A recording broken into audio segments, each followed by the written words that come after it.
Ulonkata bati yada tó yẹ kó máa da ifá. Inú tó yẹ kó jẹun ló fi bí pa. Ọba tálá, ọba takuntakun. Ṣàngó, Èṣù, Ògún, Ọya, Ọ̀ṣun. Ìwọ ló ń bọ̀ nílé. Kí ni ṣẹ̀ṣẹ̀ tán ṣe nílé yìí o? Ó jẹ́ lọ́jà. Alafia, peace and blessings, peace and blessings. Welcome to another episode of the African Spirituality Experience. I am your host, Orisha Bami, and today we have on a very special guest, a first-time guest, and something that is going to kind of fulfill one of our most requests, which would be to bring in more feminine energy. So the stars aligned, the divine aligned, and we've been blessed to bring in a very divine goddess to come to these Ashe streets, man, to speak to us about all things feminine energy, balance, healing, visions, spirituality, business, supermodeling, all kind of different things we got in store for y'all tonight. So with that, ladies and gentlemen, please welcome to the African Spirituality Experience, Empress H.P.S? H.P.S. Empress Yamaya Faye. Yeah. Welcome to the program. We appreciate you. I appreciate you, beloved, so much. Thank you so much for the warm greetings and welcome me into a sacred space. Okay, I appreciate that. Ashe, it's an honor and a pleasure, man. We appreciate you for having us. We definitely appreciate you for having us. So let's just get right to it, man. With let's just start with your name. Like you have a very unique name, and I don't know if people know or not, but that's your actual name. So can you kind of start with us by just sharing like the message and the power behind the name of Yamaya? Wow, okay. So, Yamaya, let's just first give all divine gratitude to my ascended mother who just ascended this Mother's Day. Ashe to her. Oh, divine. Actually named me, it was Jamaya. And she said Jamaya, she couldn't, she said, okay, what do you want? They asked her, what do you want to name your daughter? And she's like, I'm going to put this together and this. And she said, I came up with Jamaya. And she said, I saw a movie. Now, from where and the likes, she can't remember the name of the movie, how it came about, but it was of this divine feminine. But it was some type of drama that she really found really close to her. Later in years, thus being, most people could not say Jamaica. They was Jamaica. They were calling me everything that you could think of, but Jamaica. And I was like, okay, listen, I am so tired of this. Where did my name come from? Where is the origin of this? And so I started, later in my years, I started researching my name and come to find out that the actual spelling of my name was with the Y. And my mother was like, yeah, I knew it was something to do with something. She totally was just like, this is what your name is, and that's just it, right? So I find out after going through different religious areas and venturing out and just looking into the name, researching certain things, and then oh my God, it's Yamaya. It's Jamaya, but it's Yamaya because there was no J in the time that this, the name was being developed and that sort of thing. And my mother was the one that actually said, okay, no, I want it to be a J. So she's the one that changed the name Yamaya to a J, because even the doctors then were saying, well, how do you want to spell it? And how do you say it? And all this other jazz. To only find out that, okay, as we know in Yoruba, this is Yamoja. And then you have all the different breakdowns of how to spell this deity's name. Which happens to be a lot of what I read and got to enter and understand was a part of my life that I was walking out that I didn't even enter and understand at that time. And then my last name, Faye, well, that's Senegalese. That name, Faye, is not so known around or not so often used in the US, from what I enter and understand. It's not.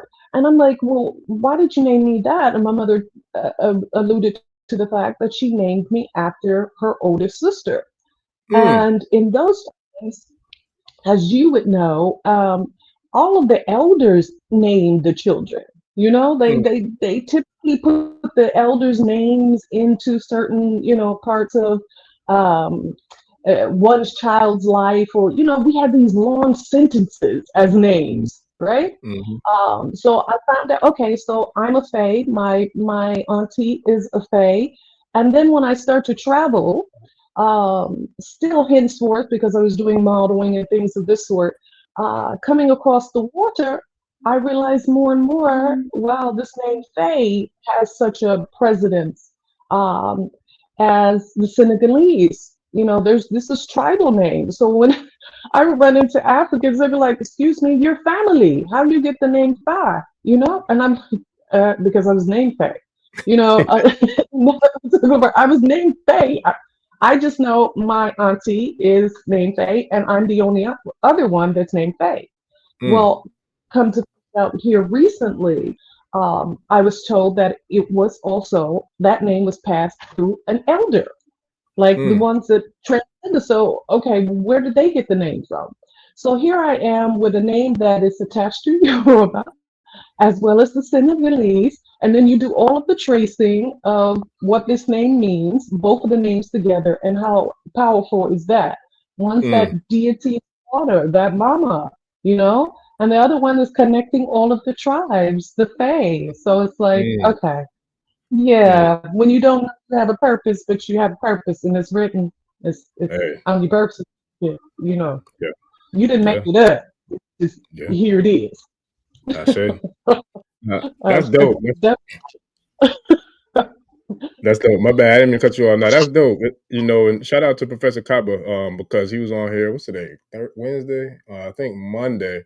And his middle name, Hiawatha, also, if I'm not mistaken, means like to connect the tribes. And like I don't remember if it was Native American. I can't remember where it came from, but Hiawatha also means connect tribes. So now look, we got the masculine started out the week with connecting the tribes, and then now we got the feminine coming in with a name that actually means connecting the tribes, and we hear with the Ashe tribe. So I feel like that's some divine synchronicity now. We got real divine balance with this going on today. For This real, is for real. what I'm talking about. We need it. We Yeah, definitely need it.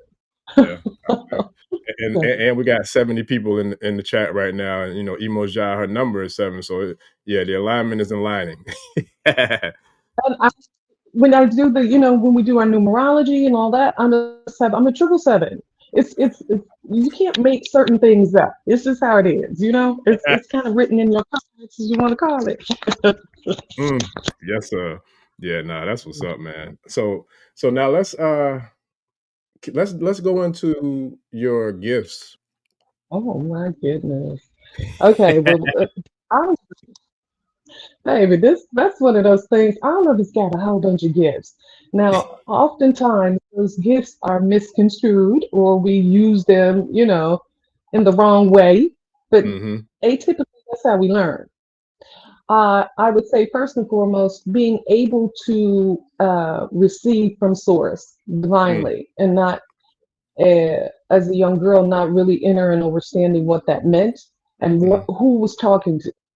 mm, So that would be the thing that I would say was number one with me, being able to hear the ancestors, those guides, those spirit guides that were actually telling you certain things that you ought not know, and being mm, able to relay that at such a young age to people that are external of thee, and have them understand it at that time, understand it. And then for yourself to actually be able to enter and understand what it was that you were speaking of. How do you know these things?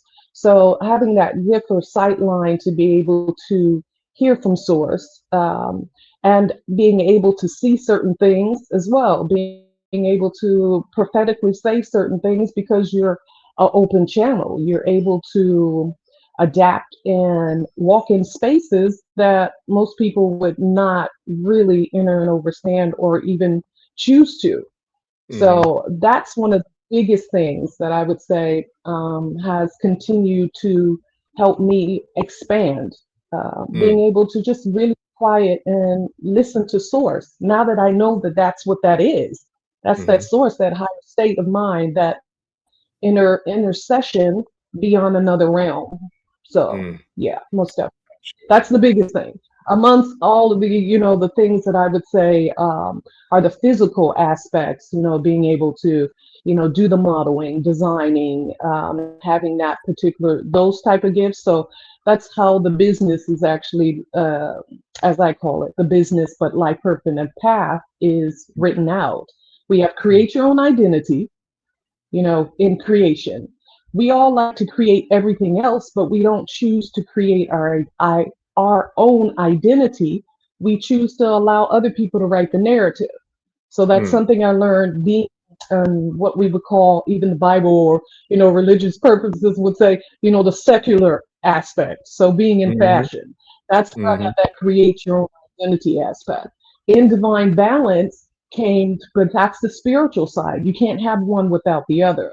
And it was something that I gathered more intel going through my own life, being in the fashion and image industry, and being around music and artists and that sort of thing. You really get to see who has self confidence, who really knows who they are, and who's not actually being programmed or having their narrative written for them. So it's kind of like that. It kind of spills out a little bit. I say, no, I love that. Shout out to the tribe too, because we ain't even got into the conversation yet. They like, yeah, we feeling this, we feeling the queen's presence, man. So this is definitely something which I knew it was going to be. From the first introduction, I knew that it was definitely some very powerful divine alignment, and I was looking forward to it. And here we are. So with that, you have some very special gifts. You did mention, I heard you say in regards to some of those gifts, you mentioned about like being someone who has the ability to be a seer and also have visions, and being, a person who was in alignment with being able to be kind of like that medium, to kind of be able to channel the messages and the information that comes from the realm of the ancestors. And this is a big ancestral home and house here, in Ashe, because I feel like ultimately it's all guided by the ancestors. Primarily, if you even look at the cover art, that's all specifically laid out to ancestors who I feel like personally, even though they weren't my blood ancestors, I feel like they Yeah. definitely are my, cultural, freedom fighter, masquerader ancestors. So we definitely a heavy ancestrally, involved here in these Ashe streets. But can you speak to, before we even go into that, the dress that you, or My the I don't know commander, what you call it. I don't want to call it the wrong thing. Oh, got my yeah, captain. It's actually, yeah. yes, It, look, when we it were looks out comedic. in, oh, most definitely. I got it in Ashwan. We were out Mm, in Egypt and Kemet down the Nile for like 30 days. My heiress and myself, along with a tribe, a sacred tribe of women. So it was one of the pieces, and it's absolutely one of my favorite colors. So it's one of my Ashwan dresses that every time that it's kind of one of those things that because being in fashion was something mm-hmm, you you really get to see that because most people will put on a suit or a dress to make themselves up. However, what I realized by walking that walk is you actually make yourself up from the inside out. And mm, clothes are just the expression of that very thing that you already are. So most people can have, 5,000 in their pocket. Let's just say that compared to a person that maybe has 100. But yet and still, it's who they are that radiates. So you can in fashion, what I got to see, even designing clothes, because I design couture dresses, I would see women that could afford my couture dresses put them on and still not carry it with a certain essence. And then you mm, could see a woman that may not have that dress on, but walked and carried herself, her demeanor, her poise, her posture, all moved in that particular realm. And so when we speak about clothes, to me, that is a likeness of thyself. What are you representing? How are you mm, representing? This is how you choose to be represented because you are your biggest, billboard. mm, You are that.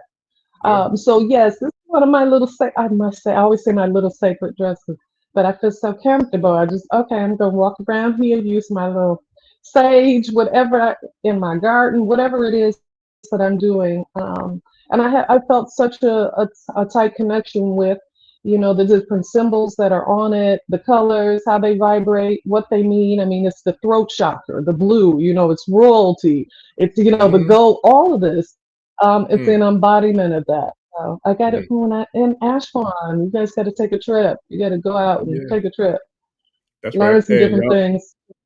oh yeah, I say, and I believe if I'm not mistaken, y'all can click the link on the episode that we had last week with Master Your Seer, because we definitely are going in August, and I can't remember when the other one is Okay. to Kim, but and y'all can get it on Klarna too. So for those who might not be able to drop the whole thing at one time, you could drop the thing on Klarna, man, and pay on it overtime, and still come on it and make the trip. So we'll definitely be promoting It's that, one. going forward as well. It's absolutely wonderful. I'll show you to the master teacher. You Yeah, sure? Most yeah. definitely. I do my connect yoga and all that as well.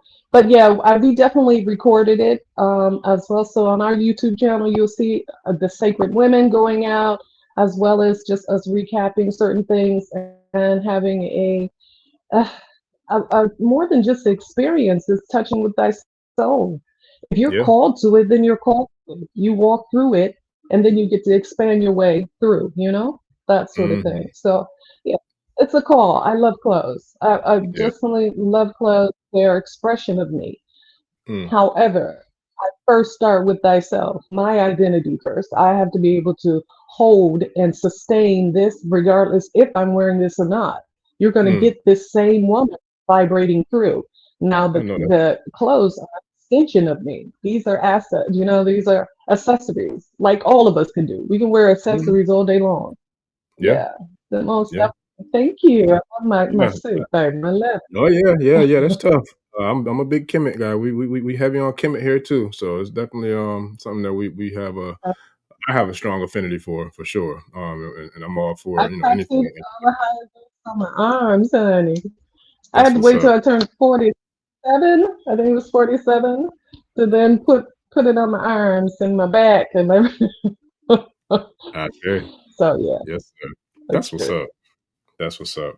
So when it comes to the spiritual Mm. journey, I know you spoke to me about like a lot of different things that you saw. Like you have the vision, the ability to I guess to me almost like time travel or just being a seer.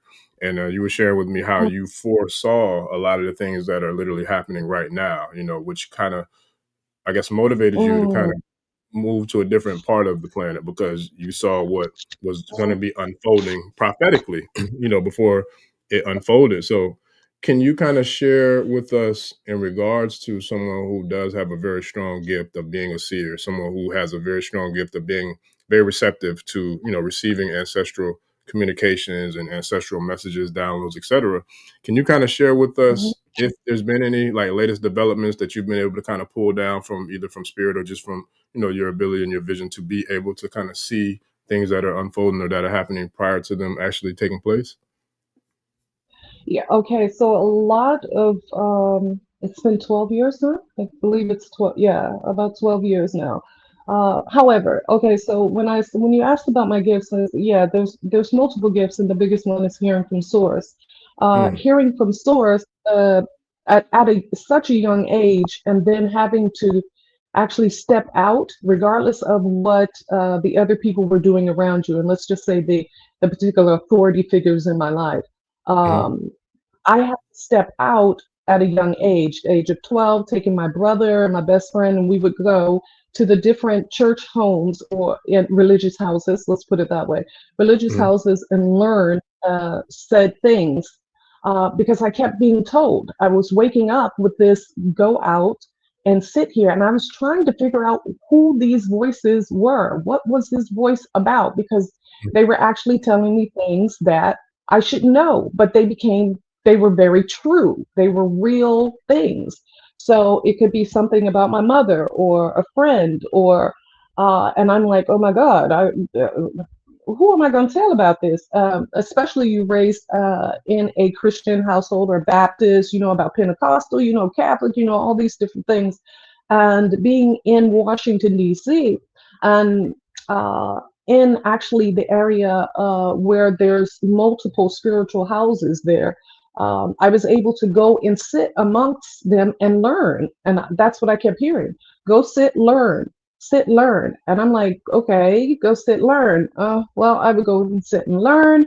And then certain things would come to me and I would say them outwardly and I would get scolded for it because they're like, how the heck do you know this, young girl? Who do you think you are saying certain things? Da, da, da, da. And so I started having an inner dialogue, and that's really what it was. It was having an inner dialogue with the higher self and saying, listen, how is it that I'm able to move and go here, but they're telling me this or that? Let's say the religious houses are slightly separate and different. And I remember ending in one particular house, and I heard Source say, I'm not there. And I said, but you told me to come here.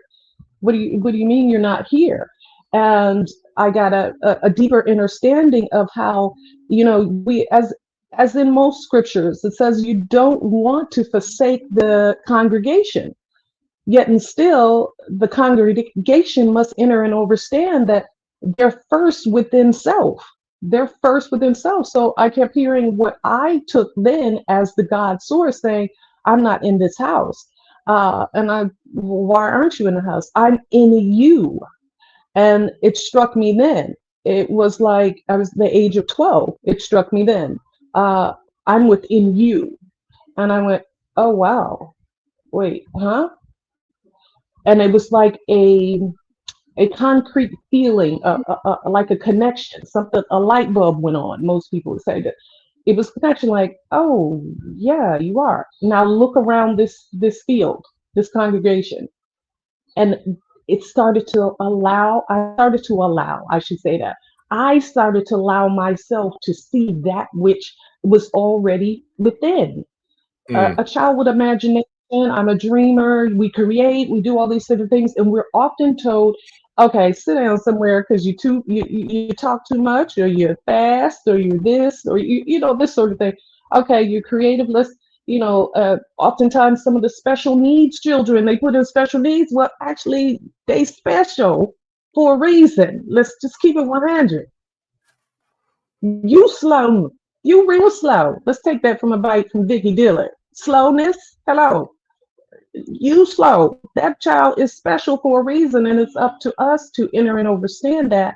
Take time to know that. But the biggest one is to know thyself. So that particular walk journey really just kind of start peeling back onions for me. And it was at a critical time that I was dealing with trauma, abuse, verbal abuse, physical abuse. I was dealing with a whole lot of different things on the external that, of course, involved the internal. And then yet and still I was being told, go on this walk. But I had to be brave enough to go on the walk to find out that which was lying within me. So in that context, and it just kept evolving to get me to the case in point right now. And with having certain visions, if I got trained early, let's put it that way, because you're around people and you want to speak and say and share the things that you can hear within, and you actually see these things clear because it gets proven. It gets proven to a point that you keep testing the self. And you test it and you test it, and that's how you are proven. The very scriptures of most religious houses speak about that. That faith, walk by faith and not by sight. Oh, honey. Well, there you go. Here we go. Let's walk through this particular process. How do you walk through that? That's a day-to-day process. Yes, we can learn the scripture, honey, but actually walking out a scripture, walking out that sacred journey. So I was mentioning the walk and being able to see your sight line, being able to see certain things. And so let's say that's how it started as a young girl, let's say, and then turned into, adulthood, and you kind of just carry it all the way through. And the depth, once you start something with yourself, you can't turn back. I mean, you can turn backwards, but you're going to hit a wall. So the depth of me being scared of this particular gift because it was getting backlash, because I was speaking outwardly of what I was seeing, no matter what it was. So dealing with, as I said, abuse, molestation, different things like that, I can call forth certain things that I wasn't supposed to know, but Mm-hmm. I had to have the courage enough to be able to say and speak these things. Mm. And as I walked through the journey of whether for the self, entering, overstanding my own self value, um, because you're told a lot of those different things that are of a negative connotation that would keep you suppressed. Um, the depth of that, though, is walking through and being able to say, okay, well, I may not have this or that, but I'm going to learn myself. I call it walking out your perfection. Most people say, okay, we're not perfect. I say we walk out our perfection, okay, Mm-hmm. because we Mm-hmm. catch up with ourselves. Mm-hmm. When you align yourself, you allow yourself to catch up. So whatever gift you hold, that will expand, but it won't expand if you never test it out, try it, Mm-hmm. work through it, learn from mistakes, this sort of thing. So that aspect of myself was ringing true in every area, and I would just test it. And then I started to look around after, let's just say, moving from different places because I was able to live in different places and parts of the U.S. And then later from Hawaii, and then we came back and we went into Florida. And then I decided, okay, well, I really want to embark more on this modeling journey, this sort of thing, which actually got me even more closer to myself and being able to observe others, because that which you've gone through and come out the other side, you can bear witness to other people going through it too. Or oftentimes you could be going through something and you can see another person, and oftentimes people end up battling that particular thing that they're going through externally on someone else because they haven't resolved it within themselves, which is more along that lines of healing that trauma, that sort of thing, which it it eludes, all of it is incumbent of itself. So walking in that in fashion world, I could see, ooh, well, this woman is not really self-confident at all. She's actually not confident. She's looking for somebody else to write the narrative. She's beautiful, but she doesn't know it. So I got to identify and see self-reflections. And then also being able to call those things forth over someone else that I had walked through. Now that's a learning process too. That's learning how to use your gift, but you have to step in those areas that are uncomfortable oftentimes. So I would say certain things to people, randomly. And of course, some of them want to put up their guards, like, excuse me, you don't know me, who, this sort of Yeah. thing. Yeah. But I had to test the gift. I had to test the gift. I had to see what this was that I was, what was bestowed upon me, and then why. Why Mm. am I going through all these severe things, and then I'm having this particular gift to say this, and people are not appreciating? They looking at me like I'm the one that needs to go to hell. Yeah. Wait, Yeah. excuse me. Uh, Yeah. so in the walk of coming back, and then even being able to teach other people that which you're not getting credit for. Right. And I see that within the fashion and image industry, which now we see more melanated, indigenous, black colors all over the place. When Yeah. I started doing that, wasn't so. I mean, it was one of us. You could only have one out of a whole group of people. Yeah. Um, so in that aspect, I had to learn how to keep stepping as well, but I learned my value. And henceforth, I left New York and came back to Florida. And it was in Florida that I started to end up teaching young ladies that were the farthest from my color spectrum or from the side of my culture. So I was Mm. teaching a whole lot of blonde, blue-eyed women how to be me. It's 100, because I had to learn everything from scratch Mm. to even be in this fashion industry, this image industry. And look at Mm. how reflective that is, because I could still see women that were dealing with, you know, God, so much trauma. Yeah. And how can I not enter and understand the trauma? I dealt with trauma. Right. What was I doing with my trauma? How was I feeling, filtering it? But then I was able to call certain things forth and help mend with other women their particular issues that they were dealing with because I allowed myself to go through, or as they would call it, be the test dummy, as they would call it. I allow myself to, let's just keep it 100. A lot of people have said to me, why are you choosing the hard road? I guess indirectly I choose the hard road. Mm. I can change it for the world now. But Yeah. being able to go through that allowed me to see a lot of things and call certain things forth, and you didn't realize that you were calling them forth. You, Mm. you know what I mean? Mm-hmm. No, that intuition even.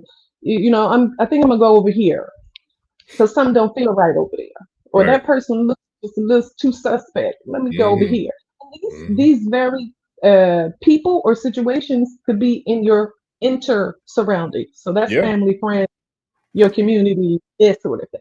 Well, Yes. why are you being so much like this? And when I started to hear more of that, that's when I realized, no, I think I need to keep looking outside.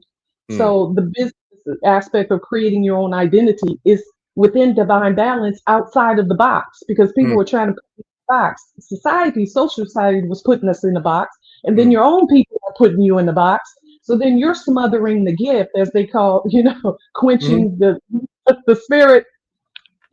Hello. And then your own self preservation in your own mind, you're trying to decipher through it. And then you're also quenching that particular gift and spirit. Mm. And I just got more bold in it. And sometimes, yes, I would land flat on my ass. Let's keep that 100. As we all do sometimes. Yeah. Okay. Flat. But it was more the things that were coming to me like, okay, these people are telling you this, but it's actually that. Yes. And leading up to present and current day, or I would say 12 years um, prior, it was no, we have to go. I got to leave here. I was Mm. always one that was like, no, no, no, let's go over here. Let's go outside. Why can't Mm. we go further? Why do we have to just stay in this one city? I don't understand. Mm. And the people next to me were saying, well, because this is what we do. Mm. This is how we roll, if you want to put it that way. This is how we roll. This is what we doing. Okay, Yeah. well that's great, but what else? Can't we do something else? No, that's for white people. Why Listen. is that for white people? Listen. Look. I, That's what we're living in right now. No, yeah. it's Yeah. it's spilled over. Yeah. It's spilled over to that. Yeah. When you have corporate America, because I would go into corporate America as well, because okay, so the modeling brought me back. I started to teach a lot of Fortune 500 parents, their children, their daughters, how to basically etiquette, do their hair, their makeup, this, that, to walk on a runway, this sort of thing for companies. And in that particular walk, what I got to see was a whole bunch of women throwing their kids, or young teens into my classes, which also taught me the value of myself and my gift and how, why are you getting crumbs when you should be getting more than enough? This sort of thing. So that taught me the value. Then it taught me the value on the other side, as far as the inner workings. I wasn't just sitting there teaching these young ladies how to walk, talk, and act, this sort of thing. I was um, giving them an instructional blueprint for life, how to be able to stand up and show up for yourself, walk out and, take on own your own bullshit, take on your own things and be able to still present yourself with quality. And that's spirit. That had nothing to do with hair and makeup and this sort of thing.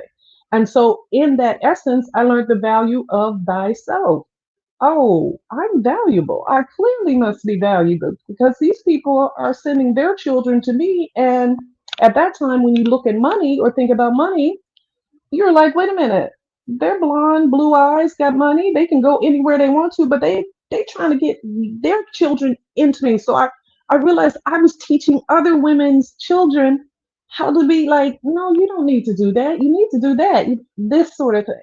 Yeah. Okay, so it came in the appearance of a physicality, which made me respect now the physicality that I was given. Because Mm. here's this 6'2", young girl that was taller beyond her age, that it was abused. You feel Mm. me? It was Hmm. abused. It was talked about. Oh, you're a giraffe. Okay, now if you call me a giraffe now, and I'm like, I'm cute. Damn, this back then Listen, that was like a punishment. You know what I yeah, mean? yeah. Let That's me what ask you it is. this, because I've dealt with some of that, and I remember because I was born up north, and I remember when I moved down here, when I moved down south to Florida. As soon as I started in school, I think it was in like middle school, a lot of other students would say I talk like a white boy. I'm like, man, I don't talk like a white boy. I like these hands ain't got white boy hands either. But and unfortunately, I got into a lot of tussles, man, growing up because of some of the same thing though. But and I didn't realize why I was so angry, like why I had a chip on my shoulder, why I used to like really go to violence quick before like being able to think my Mm, way through situations, and it came from trauma, it came from pain, growing up that I didn't know. And I didn't realize where all that trauma and pain came from until I wrote my first book. And then when I wrote that book, Tips, Taking Initiative, Producing Success, I remember when I wrote that book, I had to time travel back to my childhood to kind of go there you through go. weaving the stories together, throughout the book. And then that's when the light bulb went off for me as to where a lot of that anger and that rage came from. So that gave me the opportunity then to kind of look at how to do the shadow work and how to deal with it so I can move forward, and try to eliminate having that short wick, that short fuse, and being ready to, go left when I should go right. But I wanted to ask you something because you said a lot, and you shared a lot of wisdom. But one of the things that I see, excuse me, especially with women, with men too, but women, is like how do you, or I should say, how would you, because you do consulting and you do like coaching and all that, for clients as well. How would you share for men and women for that matter to like overcome like self-limiting beliefs or overcoming like subconsciousness and you know what I mean, like not having confidence in yourself of who and what you are. Kind of like when they would say things like a giraffe or whatever the foolishness they were saying to you was like, yeah, whatever. I'm, what I'm saying, I know I'm still that, what I'm saying, I'm still that queen, like whatever y'all talking about. How do you like, what did you do and how did you do that? Because I don't think a lot of people have the ability to do so. And I think a lot of us, unfortunately, at times we allow other people's perspective or opinion of us to affect us. And so for me, even growing up, I've always been really skinny as a kid growing up. And I remember like at the pool, I ain't had no problem coming out the shirt because I was like you, I was confident in who and what I was and the skin that I'm in. So I'm like, I don't care. Like, that didn't matter to me, but everybody is not able to deal with things like that. And some people it does have an effect, and some people it does, like make them feel some type of way about themselves because of what other people think or say. So with you being Mhm, someone who's dealt with some, some of that foolishness, but you still, pushed through, fought through, and still rose to the success that you've accomplished, how would you mhm, suggest that people who may not be able to handle those types of situations to kind of push through, or what tools or what strategies would you give people to help them to not allow how other people might say or talk about them or how other people might feel about them to affect them? mm. There's so many vast ways to go about that, and it is one being able to, you know, there's this one thing that I used to do often. I used to play. You remember the camcorders, the big Yeah, old yeah, camcorders? yeah. We had a camcorder in the house.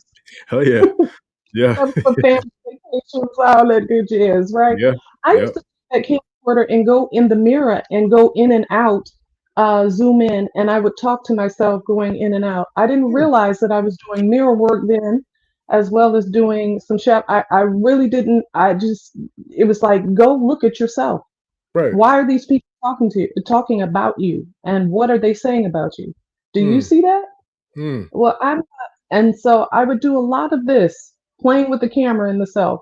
The other thing, I was a writer. I would write down my feelings, and I would also sketch and draw. I needed some type of funnel. I believe most people will need some type of funnel to help them move through their particular problem, or I shouldn't even call it a problem. It's a situation, and it can be, actually, it doesn't have to become a problem. It's based on your perception of that.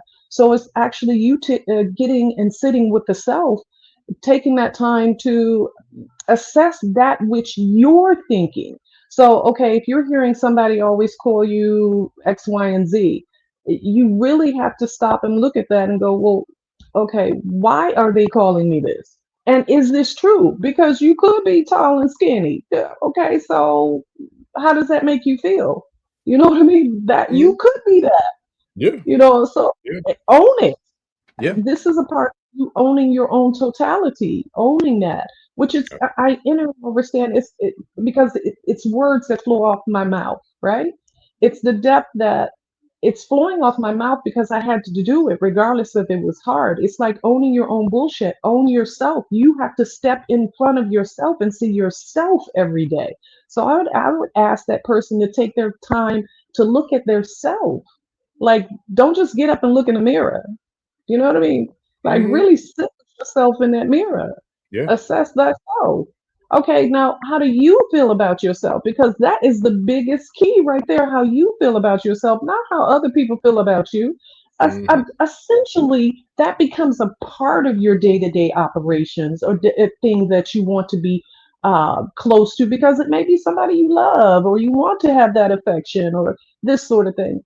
But the biggest thing is how you feel about yourself. So if I allowed all of the negative um, aspects of people saying and using that manipulation to resonate within myself to a point where I couldn't decipher who was actually speaking to me, because that's the powerful thing right there, is who's in your ear. Who's the person that's in your ear? But the depth is they're in your ear, but you're in yourself. Where your mind at? Where's that at? Simple practices is you sitting with yourself in front of the mirror.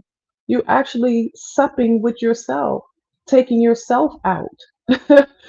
Today's time, you're dating yourself. My goodness, do something for thyself.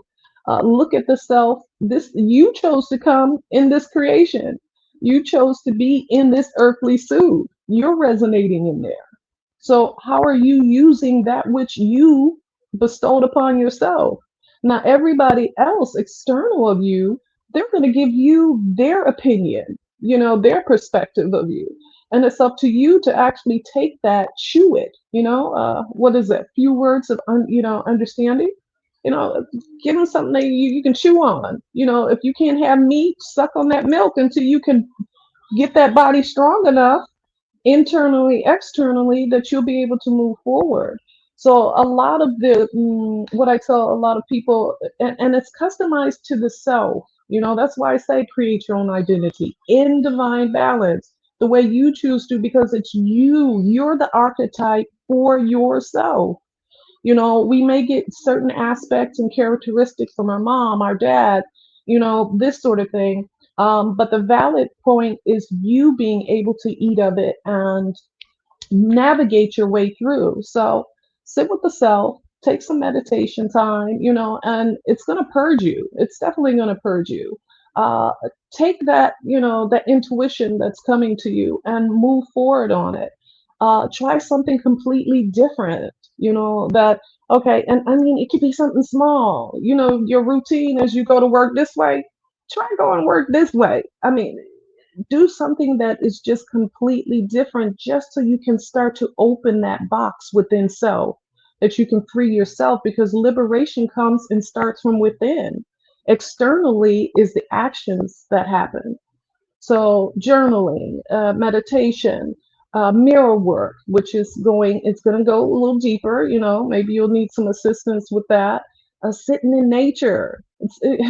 I started doing a lot of different things that people would call weird at one time. Now the collective consciousness is getting into that realm where they enter and understand that this is just a casing. The real source is that which it lies within. So that's how I would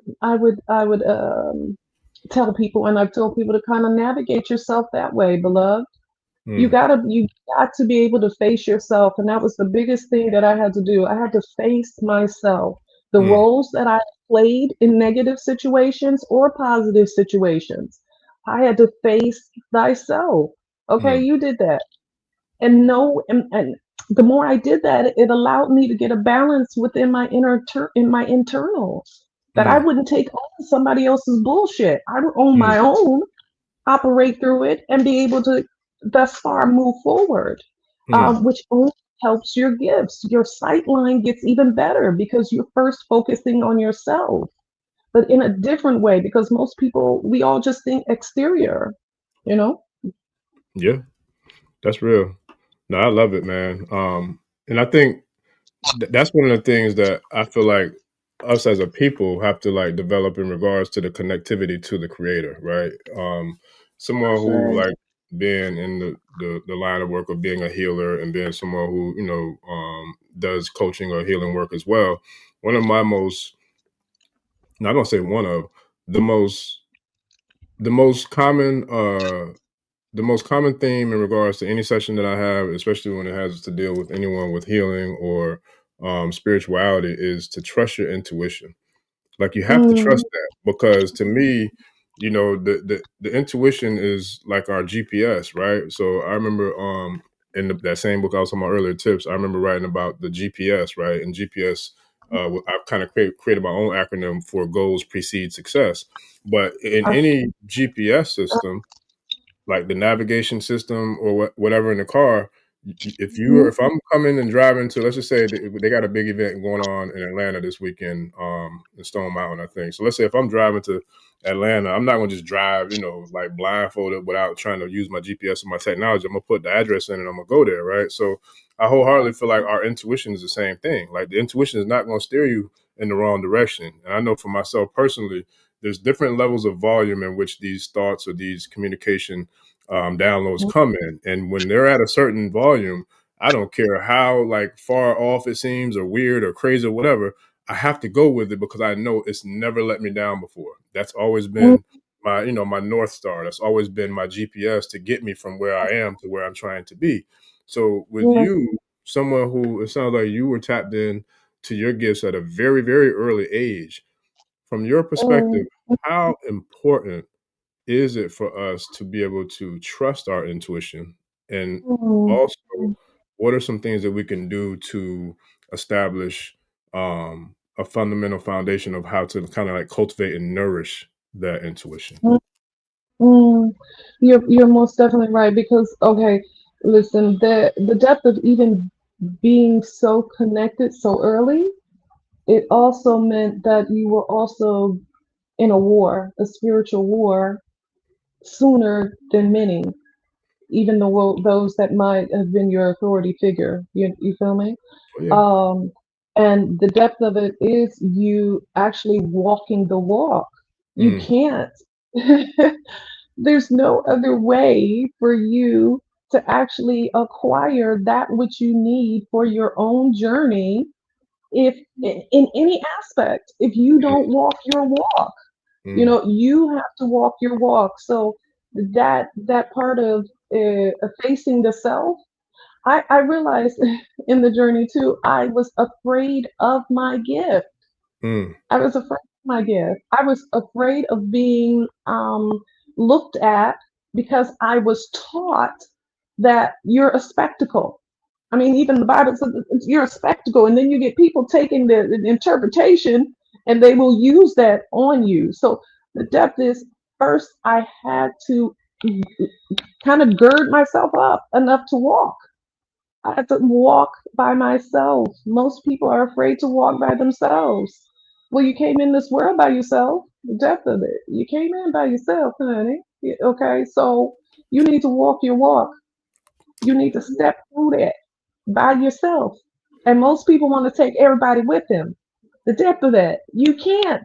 mm-mm. People will come alongside of you, but you can't take Yes. everybody with you, even when it's good. You Yes. can't take everybody with you. You have Yes. to have that lane for yourself first. So yes, I would have liked to have been able to talk to, my authority figures and say, okay, well, look, this is what I'm doing. They only had so much knowledge themselves, because they didn't allow themselves. Let's just say, when we speak about generational curses, even and cutting the cords, and we're talking about like the mentality, mediocrity. Yes. What secrets are you holding from yourself? Because Yes. you develop that within your family. Hmm. Everybody keeping a secret. The depth of that. So us being able to first just be able, just strong enough to show up for yourself. That's number one. Mm. You can't listen, you can't put the cart before the horse. You've heard that one, right? You Yeah. can't do that leap down on yourself. You can try, but you're going to end up falling back.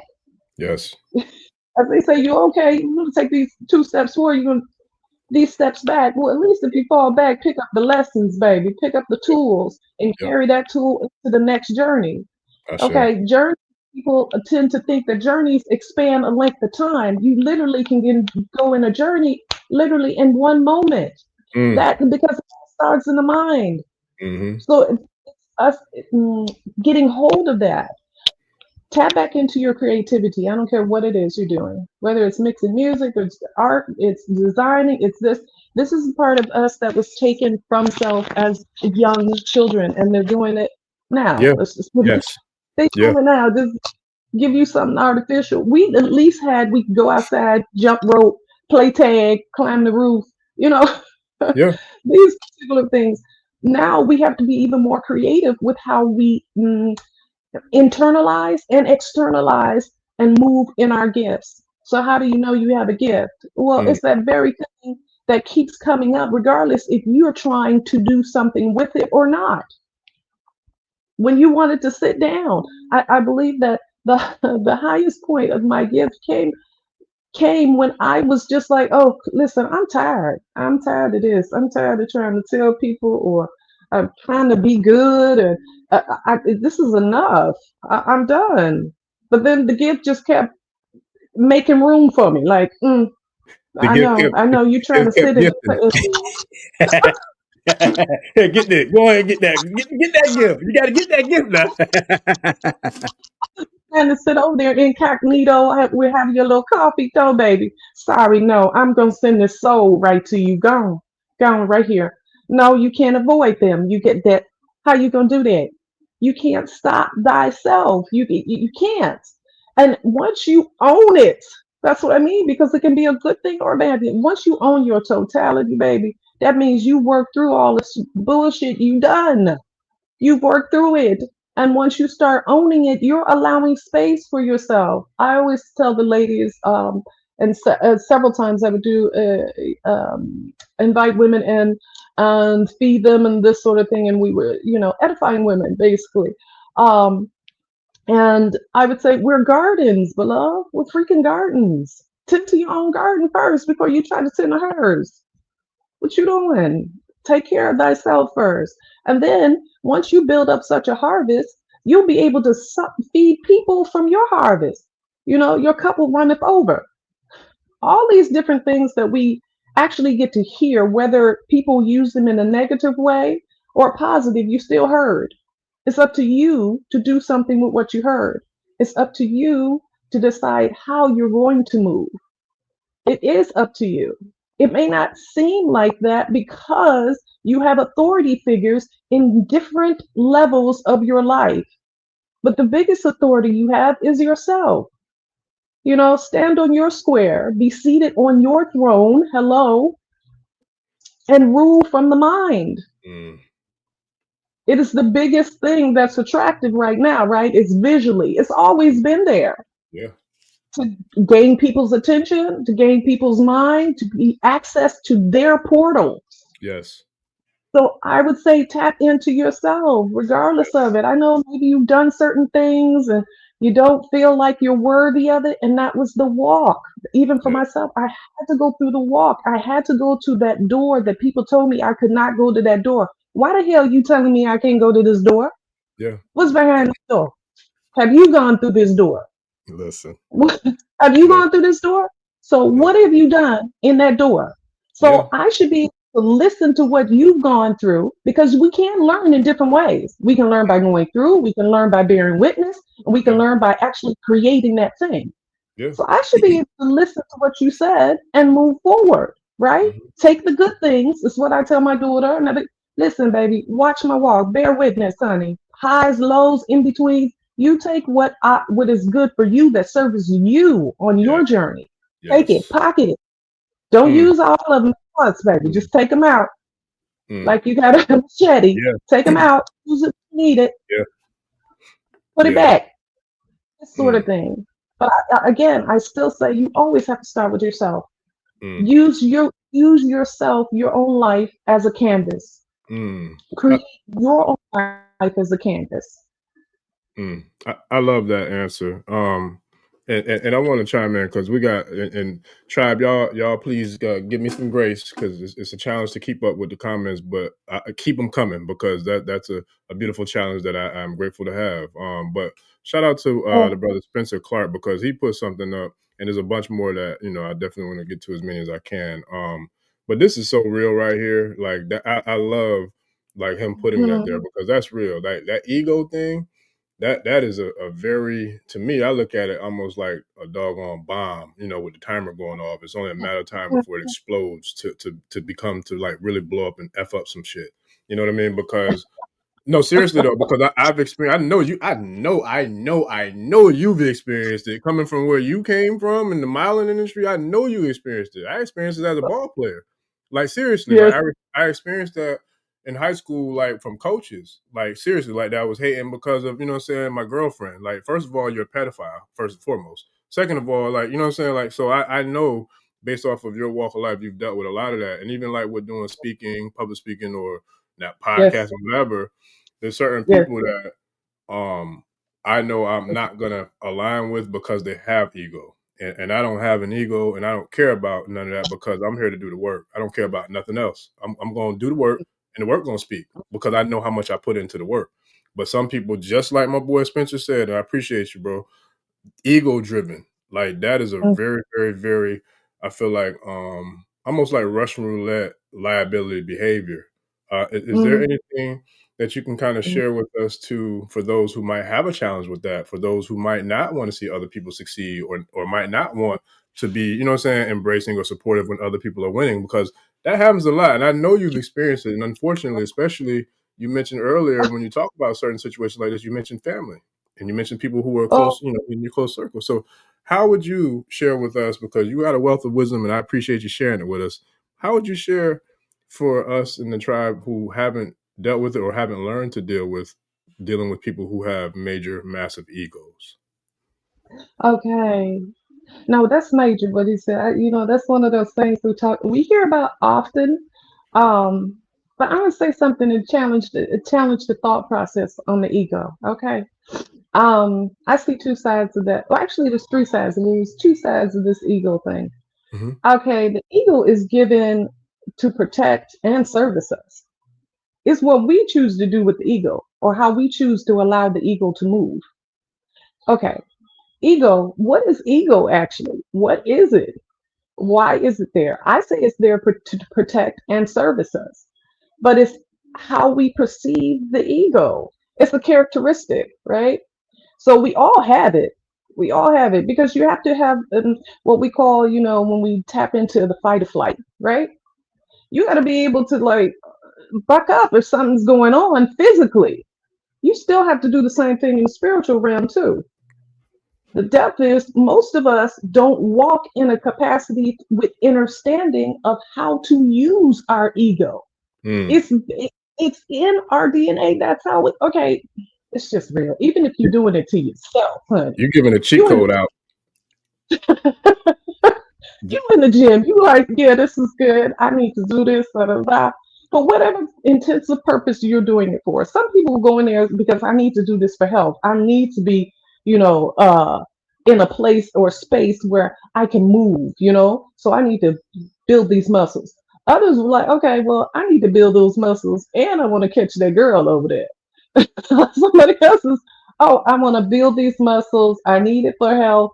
And you know what? This actually look good on me. I feel good when I feel, a certain weight. I know I do. At a certain weight, I feel good. What is that actually? That's my ego, no? What is that? Yeah. Who is that? What side Mhm. of that is that of me? Yeah. So now it's this brings us into the state of like it's there given to us to protect and to service us, to help motivate us to go and move faster, right? Hmm. The depth is we have to be able to balance those two. We have to be able to balance them. Okay, so first start with the self. We always coming back to self first. Hmm. Are you balancing yourself? Now, Then when you look external of you and you see somebody rocking in their ego, okay, now how you dealing with that person? Mm, How are you dealing with that person?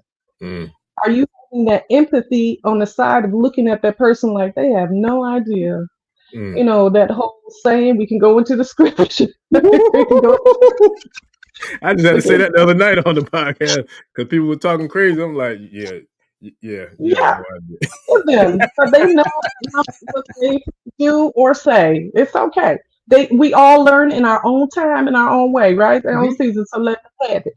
The depth of if them going deeper into that ego state where now they're trying to offend you or trying to mess with your particular gift. Now you can either do a couple things. I've had to do three of of what I'm about to say. I've Yeah, had to do three. gotta be Where careful. sometimes it's straight spiritual, where you go in that quiet space. You take your time. You're calculated in your intentions. Mm, You're moving. And then all of a sudden, certain doors are made for you. mm, Other times, I've presented thyself with no words, just in being. mm. The depth of just being already shows that you have confidence. I don't have to do anything else but just be that light. So then that moves any interaction. As I said before, you can even go try to tell somebody something good and they might want to buck you. They want to fight Yeah, because they ain't ready for that. yeah, Then you have to deal with the other side of that is you have to put action to it. So mm, somebody using a particular ego, and I wouldn't even say that that would be that person's ego. I would say that's that person's weakness being shown and yeah, displayed. yeah, They they have to buck up to you because you're just being something. yeah, Their ego is out of balance completely. yeah.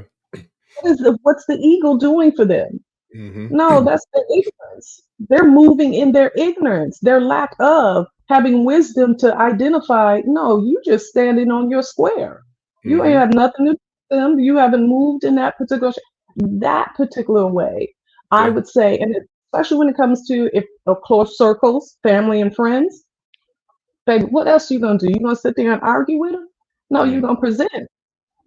mm, What is your characteristic? Because you mm, can allow other people to move your mountain if you want to. mm-hmm. It's like somebody else rewriting your narrative.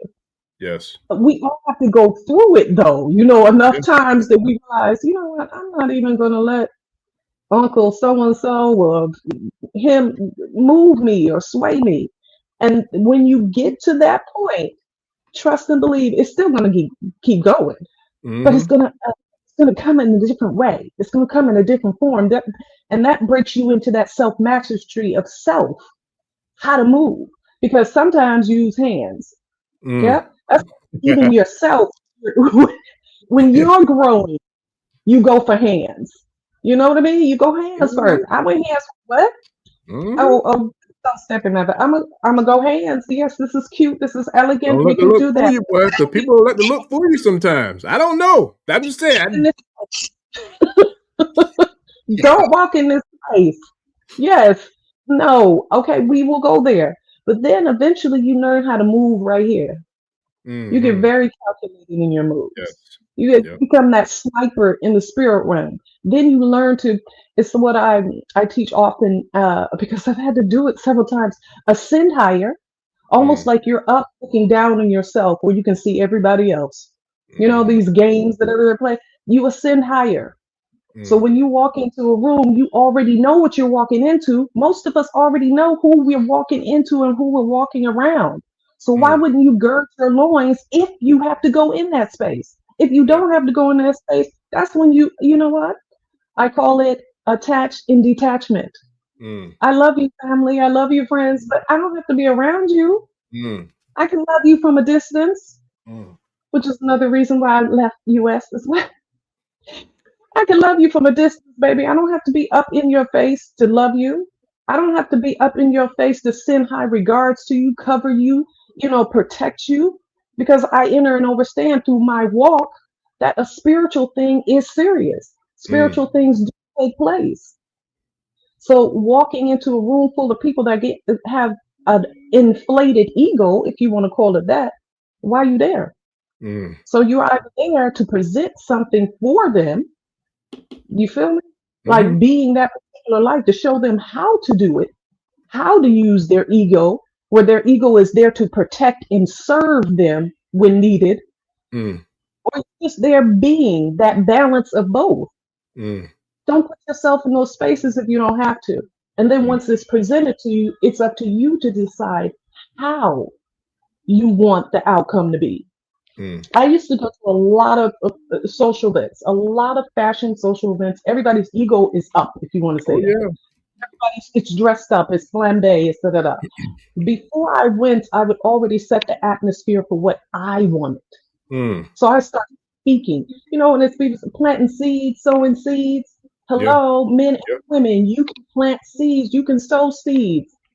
Okay, Yes. life and death is here in the tongue, but in the mind, you rule in here. So go Yeah. ahead and speak. Take time to do that. Throw that. You know you got to be in a certain place at a certain time, and you know it's going to be certain energies and vices. No different than us doing a live stream. The tribe is hot, heated, it's wonderful, but somebody may have some blockages, or somebody may not like what I'm saying, or you're saying da da da. What we do? We sage before we do something. We sage so you can do that same thing day to day life.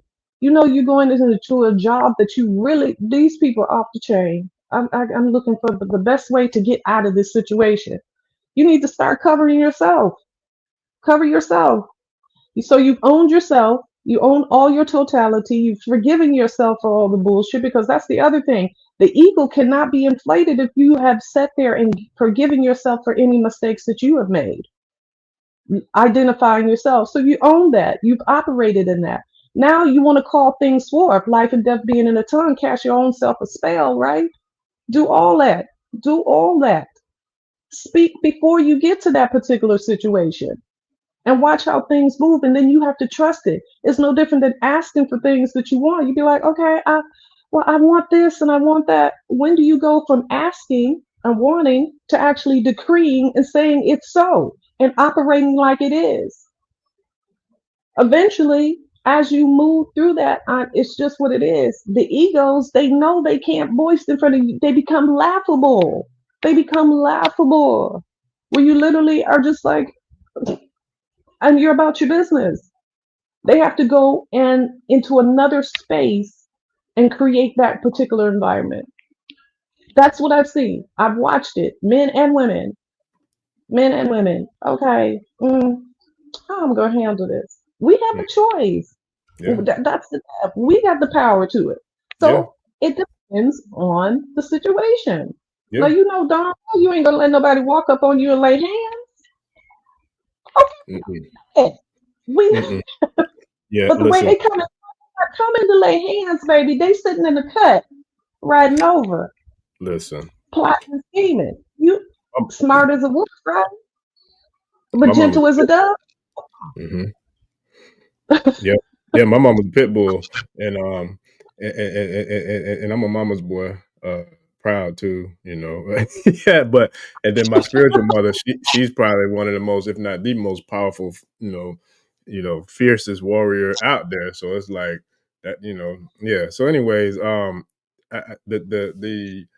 the tribe is tribing, man. And I had somebody, I had a lot of good ones that I wanted to bring to the floor, but I don't know if I'll be able to get to everybody. But this one came earlier, so how would Mm. you recommend in regards to Brother Joseph McDonald's comment?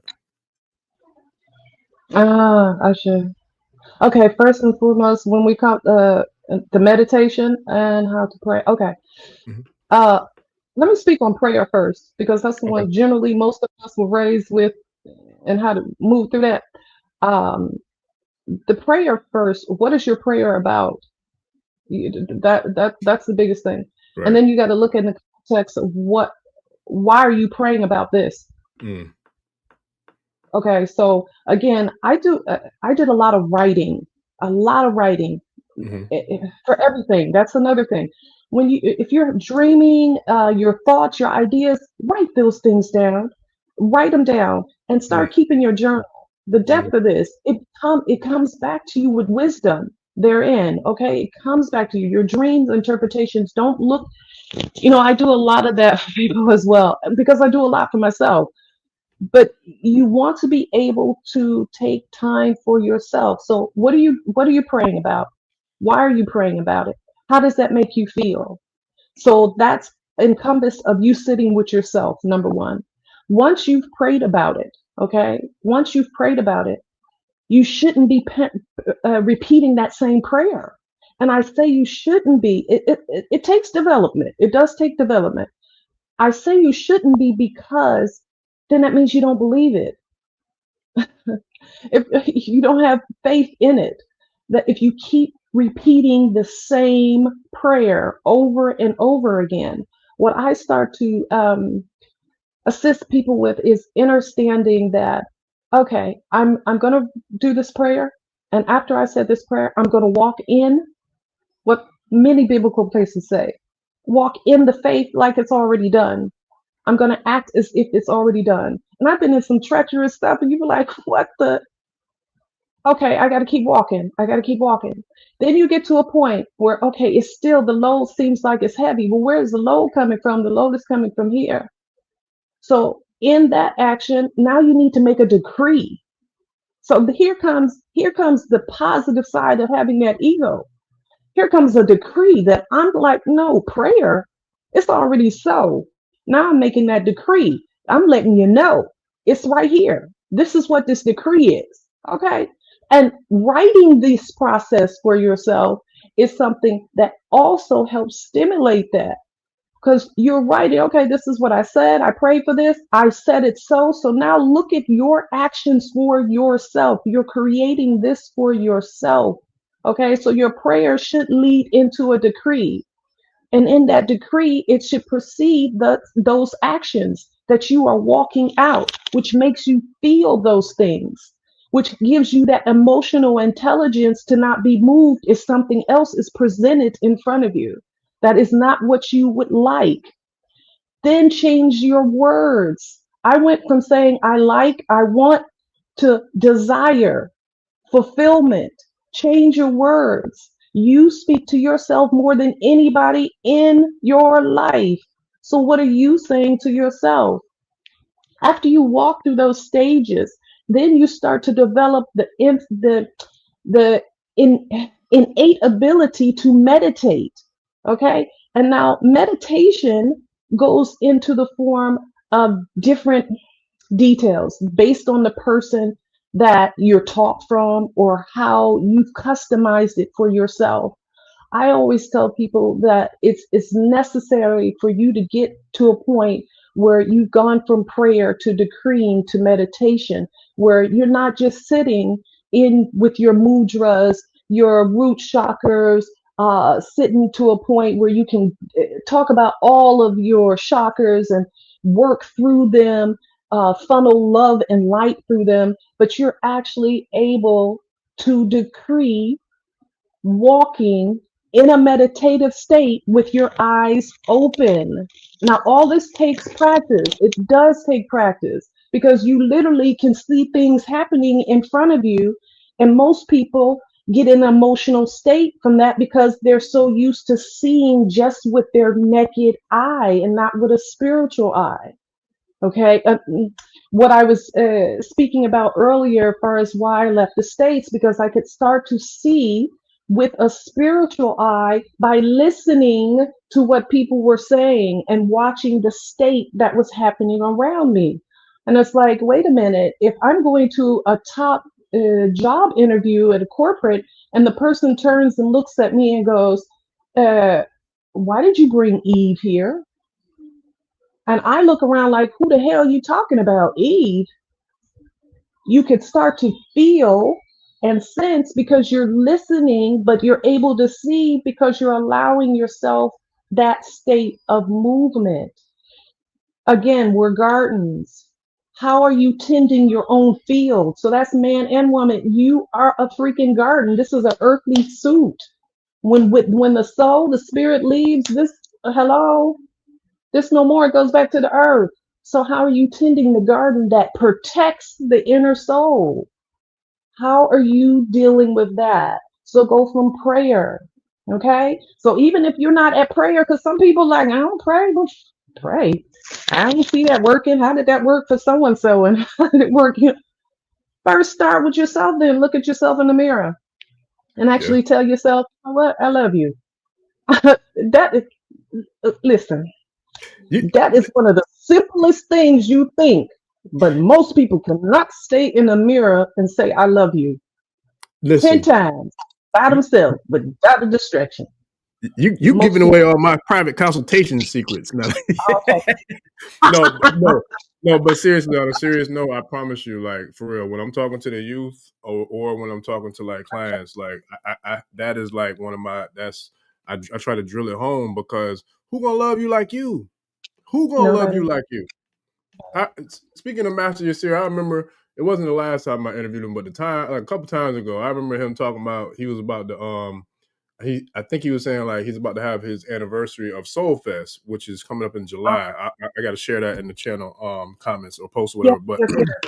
he was saying in the middle of conversation too on the podcast, he was like, you know what, I might make myself the keynote speaker this year and celebrate myself because ain't nobody else gonna do it. I said, God, I was doing cartwheels. I was doing the Farrakhan phase. I was doing cartwheels and something. I know that's right because man, I love to see somebody who loves them or gives Me themselves too. credit. I love it, man, because enough of us don't do it or we're not comfortable with it. Like it's something wrong with it. No, love you Because and we were I mean taught love you. to celebrate Yes, it.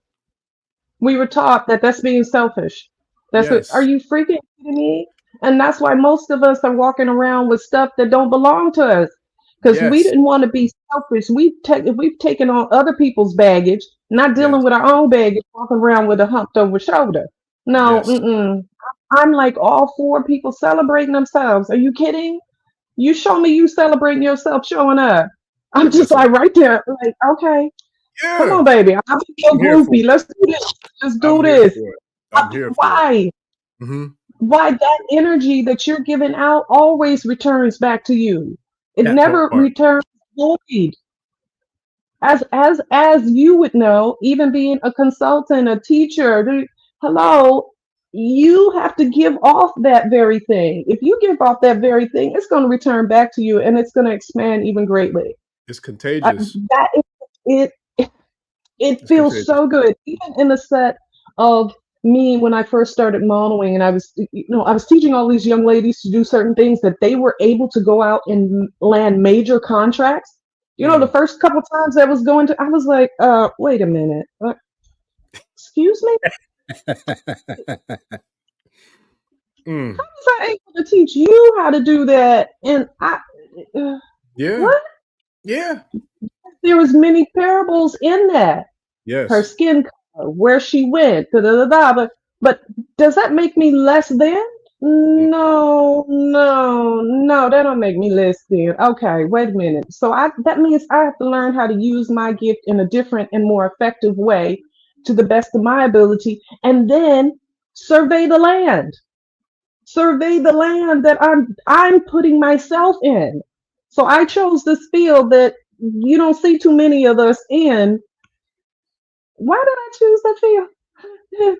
There's a walk, there's a certain thing. So you choose that field. These are things that you get to do. But in my overall assisting, teaching, and edifying people, period, men and women, the depth is I get so much more back by watching somebody actually go through the process, get it, and return it. And it's just like, oh, this is what I'm talking about. This this popping right here. This is how we roll. This is how we roll, honey. Because we can be dressed up or dressed down, but you still gonna get that same dependable, resilient spirit that's showing up. Yes. That that's fire. I don't Yeah. care who you are. That's fire. Hands, Yeah. you can be purple with dots. I'm Yes. seeing you rock for yourself. I'm Yeah. looking at you like I have to respect it. Yeah. I got to respect that. Yes.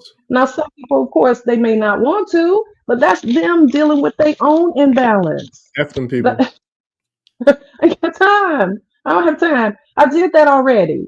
You feel me? You Yeah. do something enough where you the people pleaser, where you want to make sure everybody good, Yeah. and you end up being the blame for Yeah. everything. No, baby. Yeah. No. Yeah. That's over. That journey's over, everyone. Let's just keep it 100. Mm-hmm. Love people from afar. They get Mm-hmm. too close and they trying to shadow or block your this Yeah. scenario. Yeah. People from afar. And you have to be able. Now, back to the gentleman that said earlier, the prayer into the meditation. Once you start moving through those steps and you get to that meditative state where I say with your eyes open, Mm-hmm. like literally, that's when you're able to see beyond sight line. You're not seeing with your naked eye. You're meditating because you're constantly affirming thyself that this is who I am. This is how I walk. This is how I move. This is, and then your ego now becomes the protector and the servicer of you. So when you walk into a room, you're not coming in with the ego. You're coming in with protection.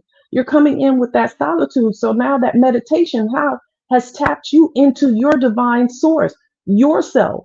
So your eyes are open. You can walk in a room and channel. Boop, here we go. You already know who's here, who's not here. And I don't mean in detail what they look like, da da da. And sometimes it can, based on who you are and what you're dealing with. You'll know somebody's in a room or just left, this sort of thing. But I'm talking about being able to see beyond the physical and seeing the spirits that are in the room.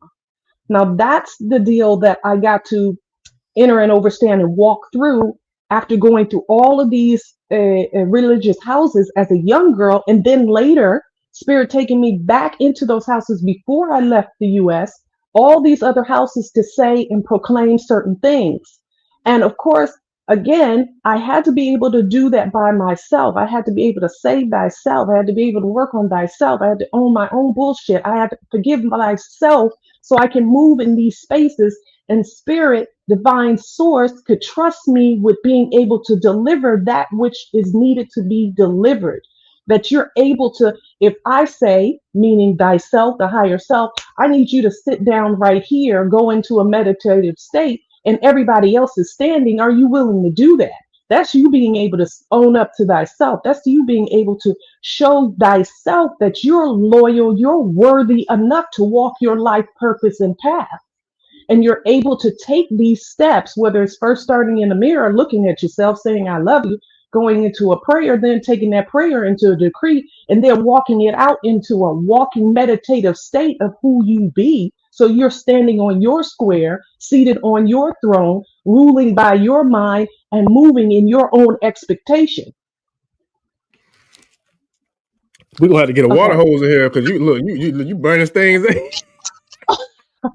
You burning Okay. things up. Look, listen. Oh man, listen. I don't want to get in Okay. the way. Look. I don't want to get in the way. I'm gonna pop in and drop a question. I'm gonna pop back. Listen, I'm not about to try to ruin somebody when they're in the zone. I'm about to get out the way. Move. I Look, say, get out. beloved, no, spirit just move. The spirit, it's time for people's liberation. Real Yeah, talk. yeah, for real. It's time for you to liberate thyself, you know? Okay. Of course, we do not forsake a congregation, a tribe, a nation. We should not. We Yeah, should be able to walk alongside each other and edify each other, gird it up. But we got to be able to walk within ourselves, because yeah, one solid imbalance meets with another and it spreads. That's yeah. straight fire. Oh yeah. And source can use us. Channel, spirit, your ancestors, they can use you. Like, you don't know why you just did that, but you do know why you just did it. Oh yeah. Because you allowed yourself to be a clear channel. Yeah. Yeah. Yeah. Divine. Listen. Shout out to let me find it. Shout out to Emperor of Truth. We appreciate the super chat family. We definitely appreciate that and the support for the whole tribe for that matter. But we appreciate the super chat too, family. But nah, yeah, this is real. So excuse me, with you being, well, first of all, her namesake, the mother of mothers, especially from the Yoruba Patreon. I mean, I'm sorry, Yoruba faith system. Mhm, That's very, very, very powerful. I mean, very powerful deity, like very powerful. And I've had the opportunity to be um, mhm, in sacred rooms where the consecration of bringing to life of Imoja and the mhm, priestly order. I've been blessed to be a part of it, and it's powerful. It is beyond powerful. Actually, it's profound, and I give thanks for that opportunity, but I also give thanks for this opportunity, because I remember when we spoke initially on the first meet and greet, you spoke about this thing that I think I have a little bit of familiarity with, portals. You mentioned Mm, portals, which I already know. mm, Some of those things have already come to pass, even if it hasn't materialized for the physical realm to see. I know spiritually, I've seen it just from the comments alone on this episode, which I knew this is what it would be. But when it comes to this thing that we call portals, or that we know of portals, mm, excuse me, water, as far as I know, water might be the most powerful, profound conduit or portal that we know, or mm, that I personally know of, on the planet Earth.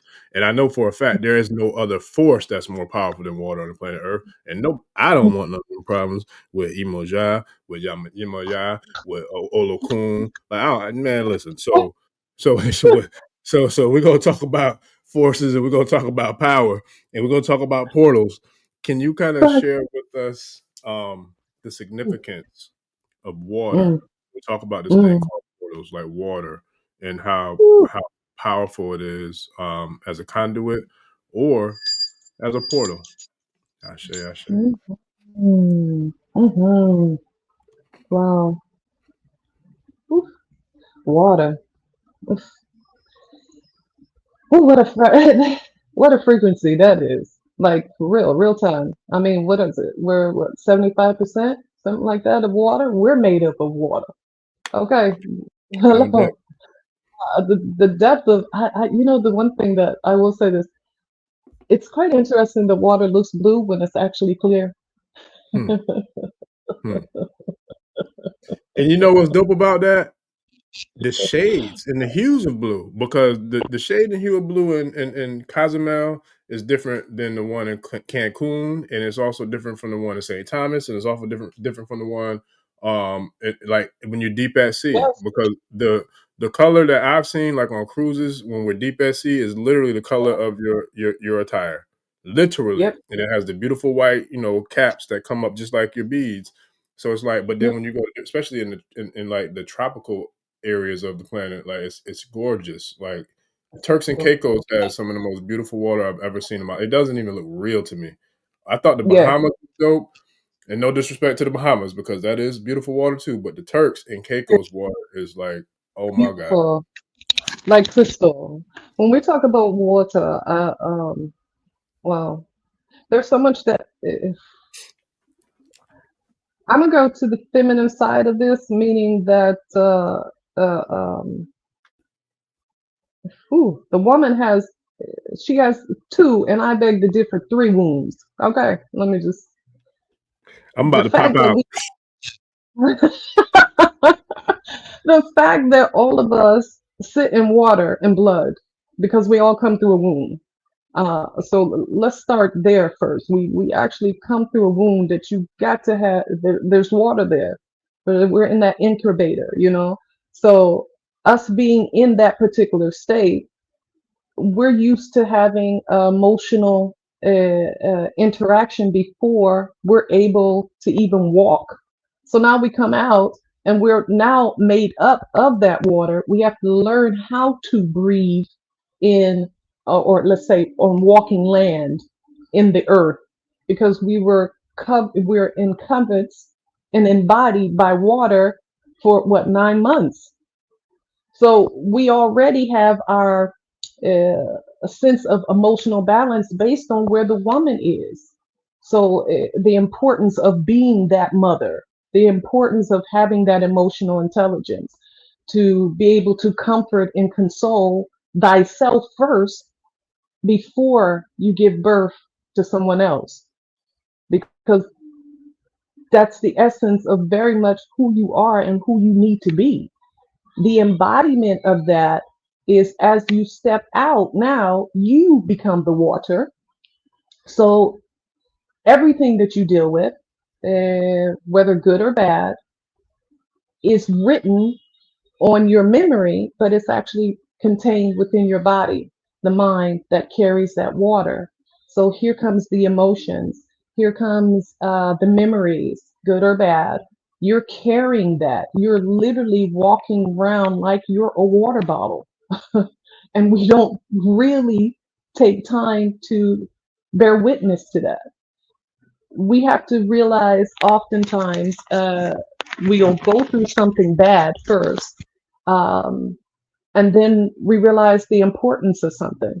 So look at the polar opposites. We have to have one to understand the other, or vice versa. The water that we carry within our DNA is a memory code. It is a memory. So everything that you experience, you're going to actually encode it. It's going to be encoded within your lifespan. And you have to be the one to rewrite the code, change the narrative. And that's the power of water in this suit. Let's not even start to speak about it. Externally, you're literally carrying around a whole bunch of water. You're carrying around that water. So, what are you doing with it? What are you imprinting? What are you writing on that so you can move through and navigate? Now you take the external water, now you take this external water, and now you drink of it. Okay, so what you're drinking, it's encoded. The power of that encoding of water. Then you think about it and you have to put that on your body, which is the biggest organ we have is our body. Now we're washing our body with water. Water is so intertwined in our life and the least respected. It is the least respected. Uh, and so in that particular process, it's something that we all go through and we learn in our own stages. There's not there's nothing more that I can really add to water, but it's life itself. That's how we came. That's how it started. You started coming from that water and blood wound. That's how you came.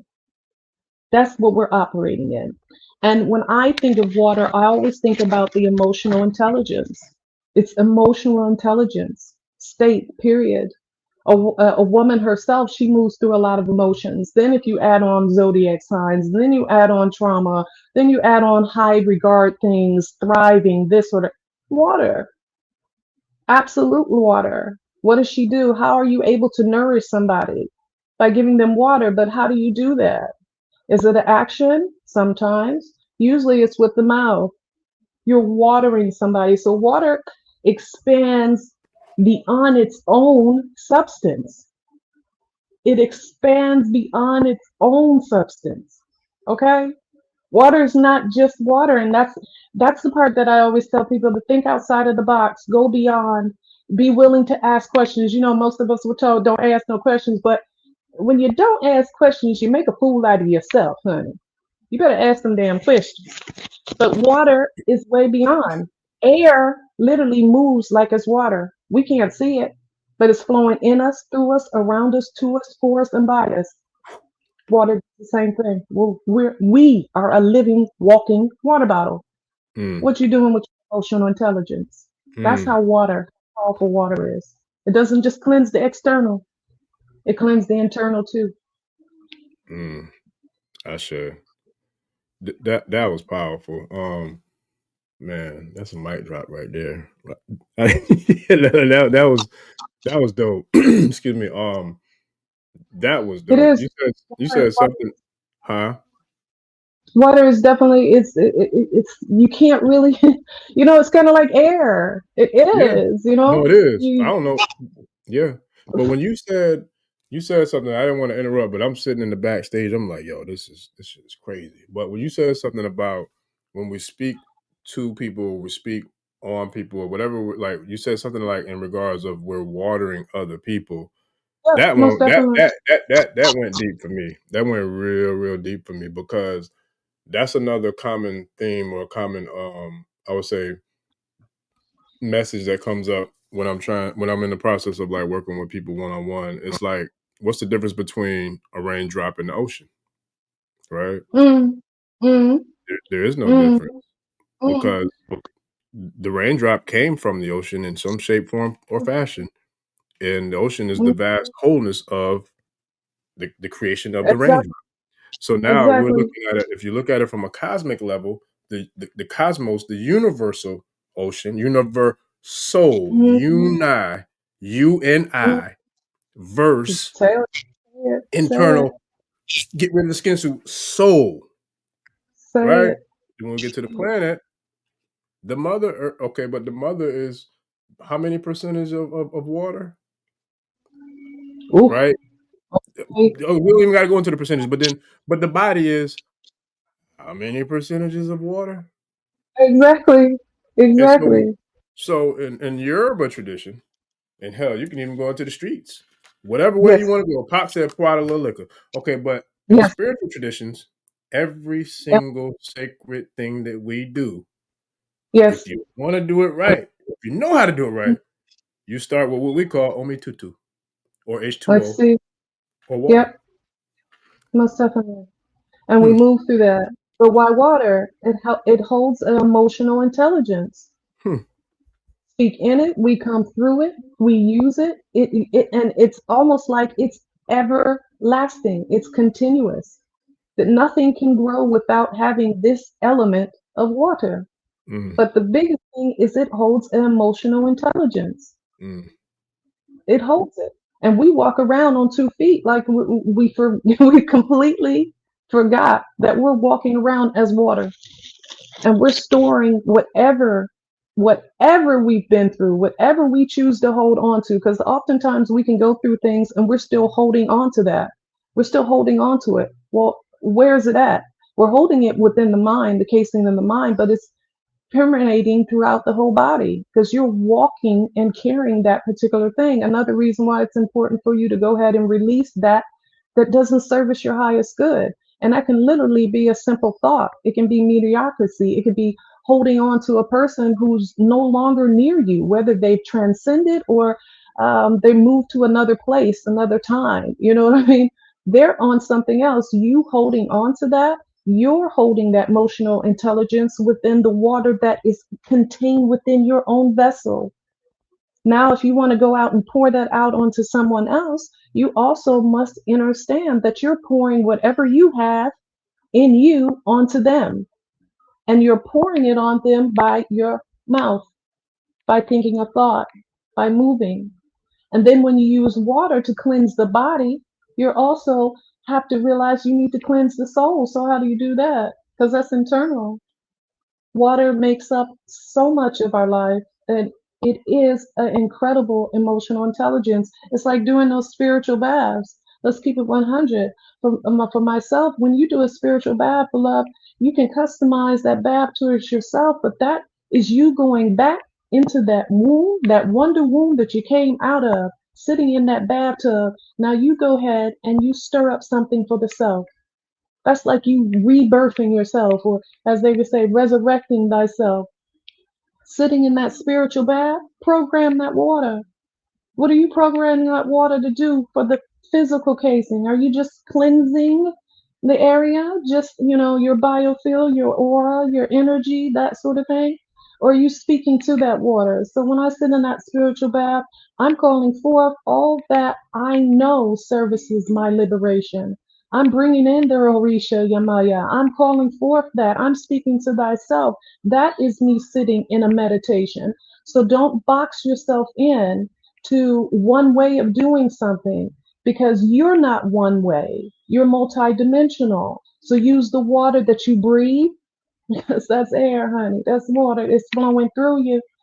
And the water that's in you, as we are earth, wind, fire, wind, hello, thought, mind, wind, fire, the fire that beats in us, the bloodline.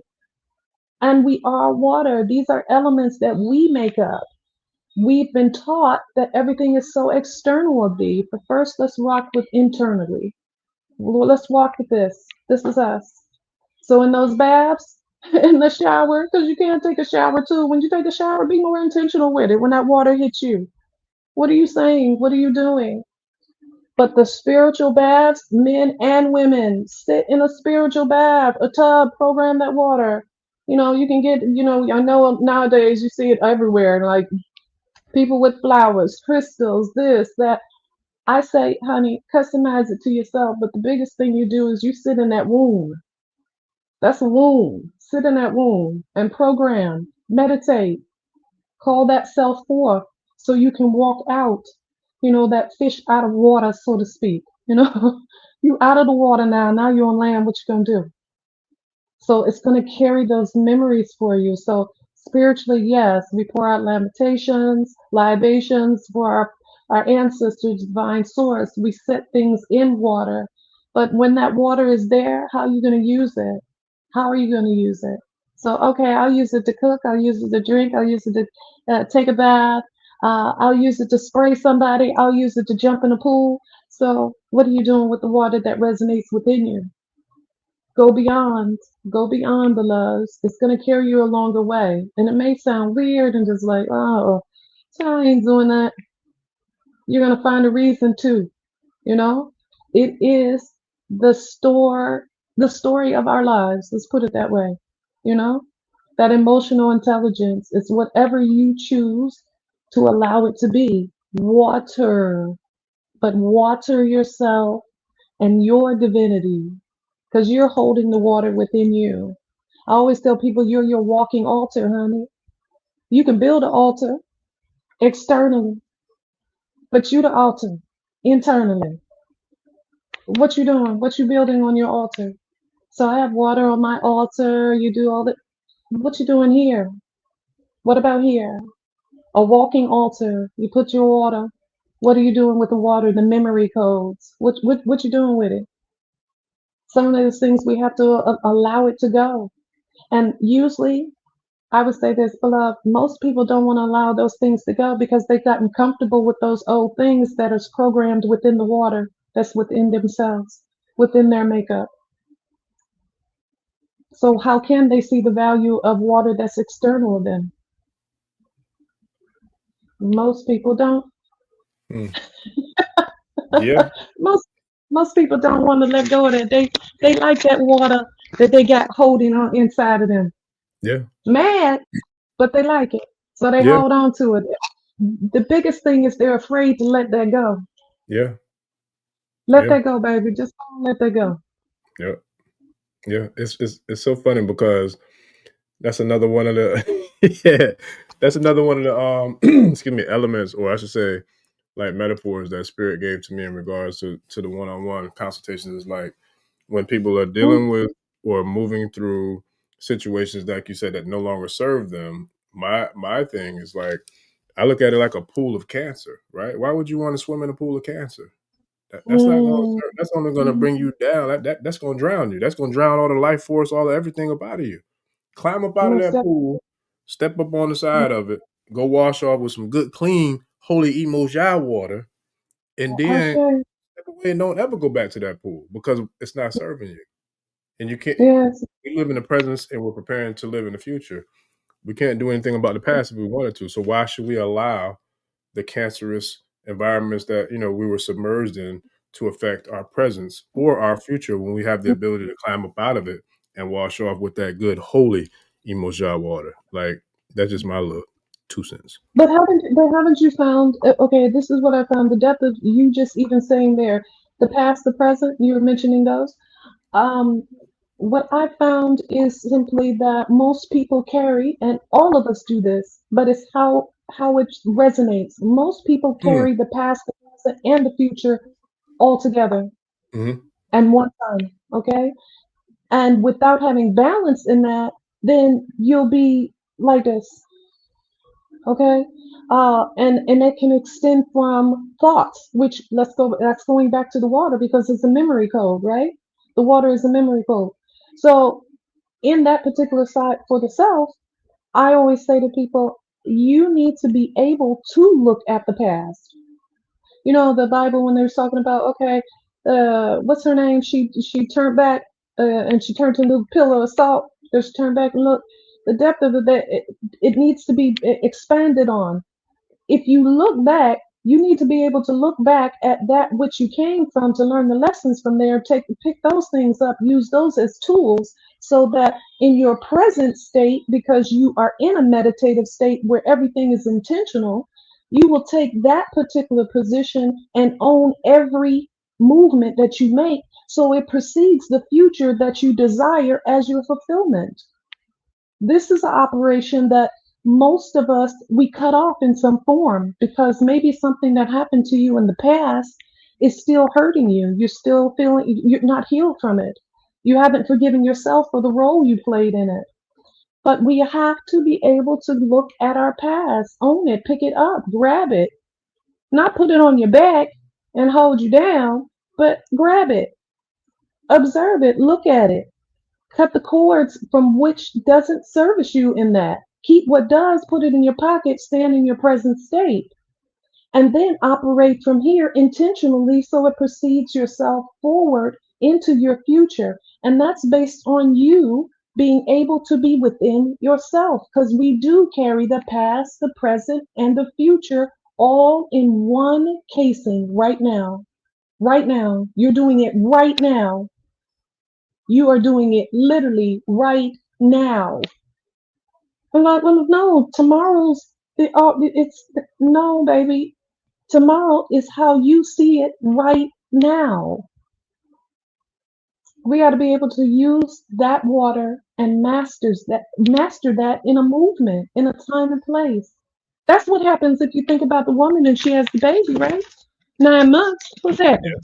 Yeah. They give you, a certain date to look for this child to come. But what's happening during that process? The Mm. water's going, the blood's going, memory codes are being activated already. You're moving through it emotionally intelligent, whether the mama is doing things that is good for the baby or not for the baby, blah, blah, blah. What she eating, how she thinking, how she sleeping, all of that's getting, now, now the baby's coming out. The baby's coming out with what? And then there's a DNA code that's already in the blood and the water. It's we and literally carrying the past, the present, and the future all in the same time. But we've been taught to separate them. Hmm. And we do it sometimes separating because of the trauma that we've gone through. But that's you doing your own shadow work. That's you working through those particular issues, owning your own bullshit and Mm. being willing to face that. Being really willing to face that. Oh my God. Yes. Most of us don't want to really face it. Mm. The attraction, the balance of even being attracted to a male or female. I know I would kind of get into trouble, and I say that Nope. lightly, with the men and women, but especially when it came more to the women, because I would be the balance between a room full of men and women, because the men would say, well, you know what, women are blah, blah, blah, blah, and and I would be like, yeah, they right. And the women would be looking at me like, are you mad? No, that it's because the men are blah blah blah. And I'm just like, no, baby. There was something about this man that you were attracted to. There was something about him that you were attracted to. So you gotta own that. Okay, he might have did this, and that, but you were attracted to this, so you gotta own that. You can't blame him for that particular part because you agreed to it. And man, you were attracted to her. What were you attracted to? Own your shit. You were attracted to that because oh, it just looked cute, and you thought, okay, big booty, smile, whatever. Okay, she can cook. You didn't look deeper, right? So you gotta own that shit. People have to own those particular sides. Now look at how if you own your sides, both sides, male and female, it brings you into a balance. I had to own the sides of the men that I had dealt with before, and then once you start owning it, then you start realizing, you know what? I can't just be loosely giving up the goods to this person or that person. I can't just be loosely doing that because now I'm taking on their DNA, their emotional intelligence, their whole, and especially as a woman, you got a portal. Come on now, just it's like you walk and breathe in portal, so you're gonna take on that. And a man, don't get it twisted. Just because you don't have a physical portal, don't mean your aura and your energy and your palace cannot be embodied, put on a protective cover to protect you from getting someone pregnant. Oh, you get that invisible cover of that energy of the woman you just slept with. You better Yes. get yourself checked. The balance, the That part. balance, That part. the balance. Yeah. Why am I attracted to a man that is like this? Somewhere the masculine side of me within myself is out of whack, or I just like that. Well, I have to own that. I have to that comes with looking in that mirror. Why do I like that woman that's like this? You know what? She looks fine and everything, but she off the chain. What? Well, you gotta look at yourself, baby. You gotta, what you been around? Why you like it? Why you embody? I see your neck twisting. Why you embodying that? Your feminine side is not in check. It's not in check. So we again, it all still comes back to us starting with the self. It does come back to that. Then we take on everybody else. And once we take on everybody else, then we're taking on everything else that they have. So first learn to manage thyself before you manage everybody else. But those spiritual contracts, because that's basically what I was talking about. We're talking about sexual exchange and all that other stuff. That's a spiritual contract. Verbalizing over somebody is a contract. Y'all making an agreement as a contract. These are things that you can't see technically. You see the actions or the response of those things that you've made a contract with. So there's a lot of intertwining of this. That's why it's such a great importance for us to enter and understand who we are first. Love on ourselves first. Take time to really cut away those things, whether it be family and friends. And then, yes, it may seem hard. And I mean, people thought I was crazy. I'm gonna put you in a nut farm. They want to put me away for that. Literally, they wanted to put me away for that. Like, are you crazy? My son ascended, and what happened? They were like, why you got so much peace? But they didn't see me go through all the depths of what I went through before they got there. You feel? It's a walk. This is no joke. This is just not okay. Well, I'm gonna just be, spiritual on Saturday. Or no, this is a continued walk. It is a continued walk. You walk out your perfection. You walk out your perception. You can walk out a narrative, but that's based on you. It can be somebody else's narrative or the one you created yourself. Mm. Yeah, listen. I like that. I like that bad thing. My back was itching. That's what that was. I don't know. That wasn't no smooth move. At least not from my perspective. Look, man, listen. Say, beloved, seriously, Yeah, nah, this seriously. was this was everything I knew it would be. It was magical, and like it's just so divine, the alignment, man, because it really is. Giving, Huh? I said I'm giving thanks, most definitely. No, I'm giving thanks. Because I shared a little bit about how the alignment of Emoja, appeared in my life recently, from a spiritual level with you and Hmm. the heiress. And it was like, and then there was another divine alignment that took place between from that meeting to setting up this podcast until now to see like the alignments. And it's just like there's no mistaking. And I'm gonna say this No. emphatically and humbly. And then I'm gonna give it to you to share to leave us off with. But there's no mistaking the divinity and the divine in this thing that we call time, because we've talked about the mothers for, I want to say, a lot. Well, from day one, it started with my spiritual mother, but I mean, literally on April 8th, 2024, this podcast started with my spiritual mother, but we've talked about the mothers extensively in the last 6 to 8 weeks. Even one of the Mm, biggest shows is called Mama Geddon, right? And I've seen some of the tribe who's been with us during that time speak very powerful affirmations about the presence of the mothers. mm, But this one, I think, is the one. I don't think this one is the one that I know that's going to put in the activation code of all that is, mm, all that was, and all that is and ever will be in regards to us as a people spiritually, throughout this whole entire galaxy, universe, multiverse, whatever you mm, want to call it.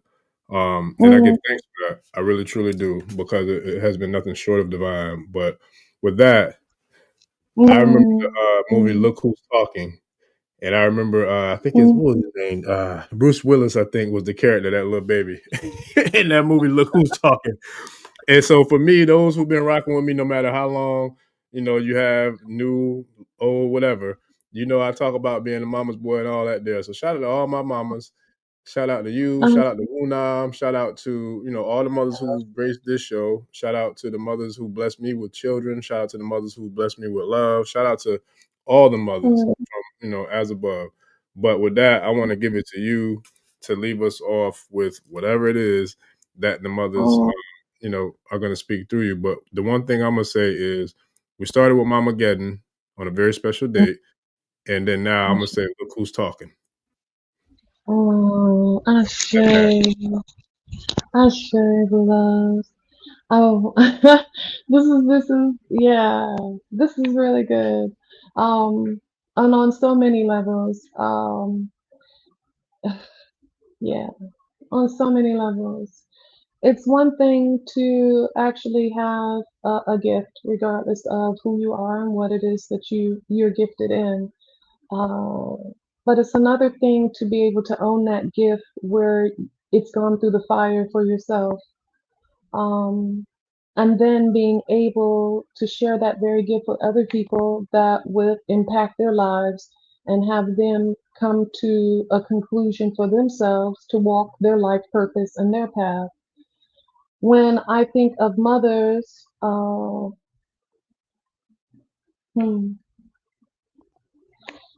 I just really, there's such an intentional way of thinking of mother. I was birthed into, I always say this, especially to um, those that I consult. My mother was my physical mother, okay? Spirit, of course, spirit to spirit, she birthed me.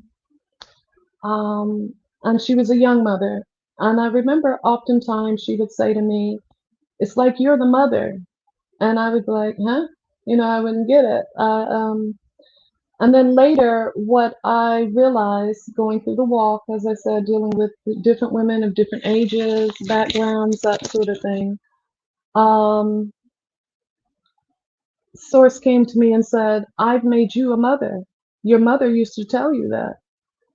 And the wisdom that you had is because you allowed yourself to go through. Yet I still held my mother in. Um,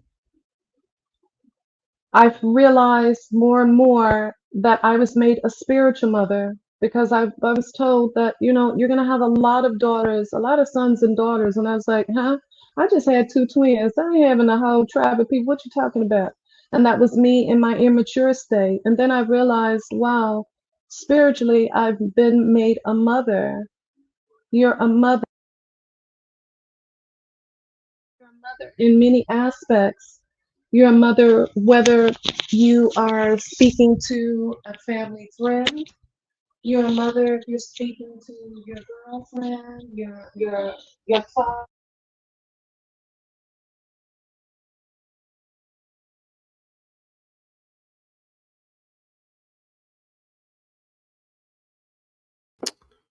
Oh no. I think you muted. I think you muted, Empress. I don't know what happened. Can you hear me? What? Hold on one second. Try it. We're gonna finish this thing out. For some reason, it says that you muted on the Okay, are you Now we there? hear you. Now we hear you. Yes, ma'am.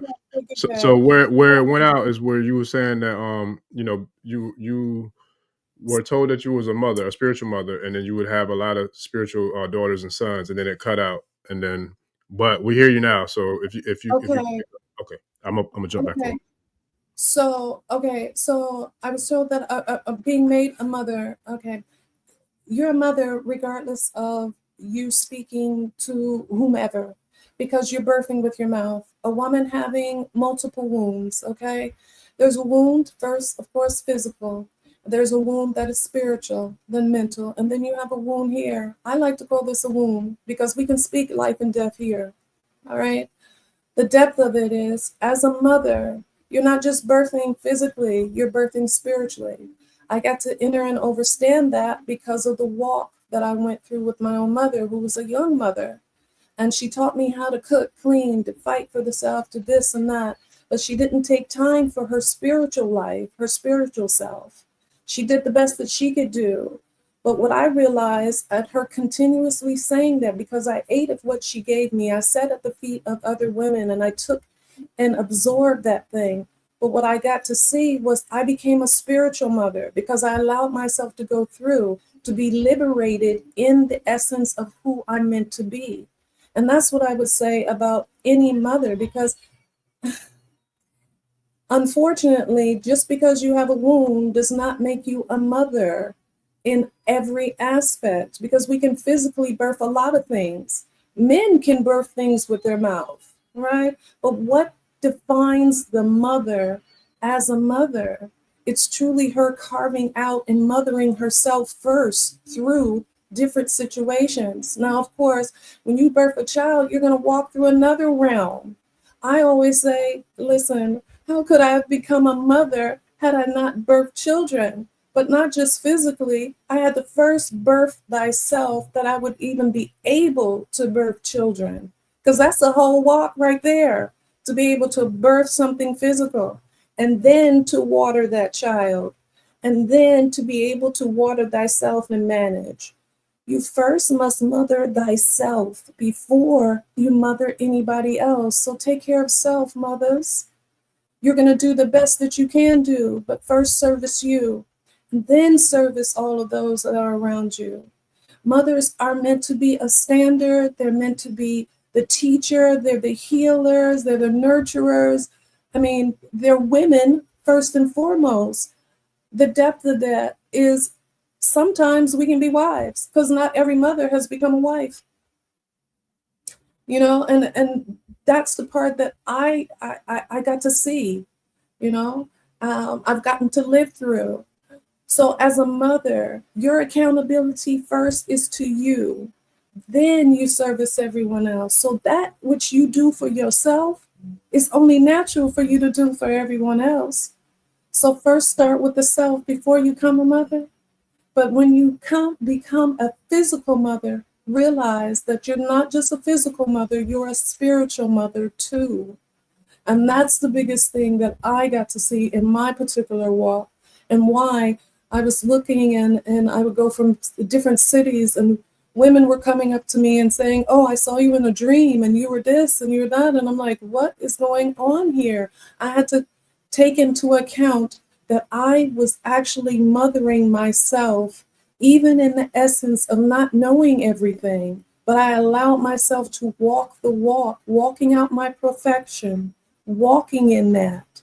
And still, it allows you to expand. So being a mother, you hold a very sacred space, period. It's period. You hold a sacred space. But being a spiritual mother, that is beyond anything that you could physically do. It really is. And that's the power, because even nowadays you can see how they're trying to shift the power, and some men are becoming women and this and that. It just, women, stand on your square, be seated on your throne, and rule by your mind. Okay? Rule by the mind. Keep that loving heart. But you have to be able to birth yourself before you can birth anyone else. That's what I would say about mothers. That's what I've gotten to see in my life's journey and purpose and path. You're made a mother because you're able to mend, heal, continue to be a standard, help edify, correct when necessary, protect when necessary, anybody, even if you didn't physically have them. That's the depth of being a mother. You can water anybody, honey. You can water anybody. You can will them back if they're willing to take and eat of the food that you sup. So no longer just from the physical breast, but from the mouth, the tongue, how she speaks. Eat of her from there. This is what I would say about mothers. I love you. My mother has ascended just recently, and it's a big thing that all of us have to realize. You know, that's one thing all of us are going to do. We're all going to ascend one day, right? But the depth of what I've gotten to see over the course of my life and looking at others is that as a mother, it never stops. Even though they celebrate it one day of the year, honey, Mother's Day is every day, just like Father's Day is every day. You can't have one without the other. And having my mother ascend and sit with my grandmother, it's a powerful thing to be able to move in that essence, being able to send that ancestral money, being able to be in a place where you can hear and know that it is them, that which moves beyond in a different time and space. That's mothering. Me taking the time to look at my daughter, my children, and be able to go, listen, I'm going to speak over their life. I'm going to water them every way I can. The biggest one is me being, but the external is me watering them with words, edifying that which is servicing their highest good, pushing them to go beyond. And sometimes pushing them means keeping the mouth completely quiet, letting them move in their own atmosphere and making their own mistakes. You have to be able to be a physical and spiritual mother to bring a divine balance. And that balance starts with you. So mothers, love on yourself, and I'll love on you too, both near or far. And this is how we'll see the world start to change back to a more pleasant and beautiful reality. Truly.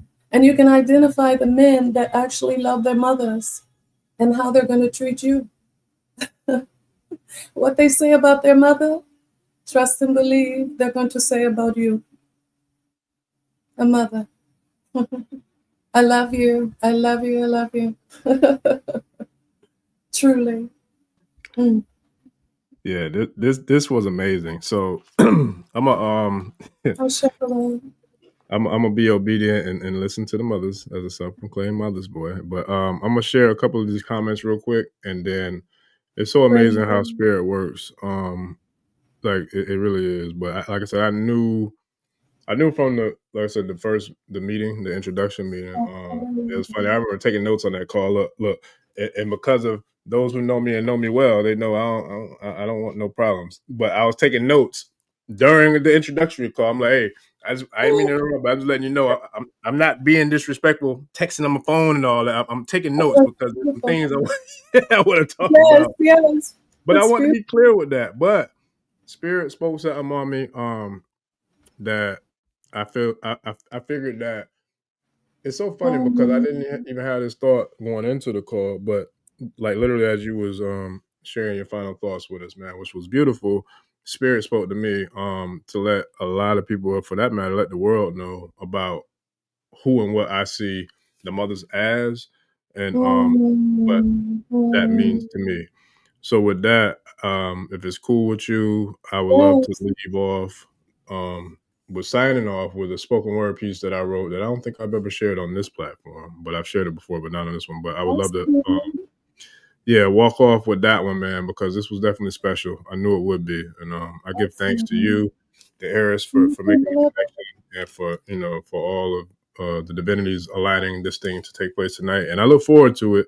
I'm gonna do something. I hope I don't get in trouble for it later, but I'm gonna say I hope to get you in the private community to do some private community calls, and definitely to have you back, on the channel to do this again because this was amazing. So I look forward to it. Oh, I stay behind.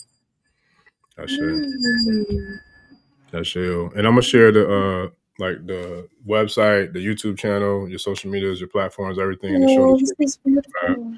so they can connect with you. And I definitely look forward to seeing when we can do this again. But with that, I give thanks, man. I would love to sign off with this piece right here, dedicated to you and all the mothers, and even the title of the Oh, show, The Return of the Mother of Mothers, Yamaya Emoja. And then shout out to all my mothers.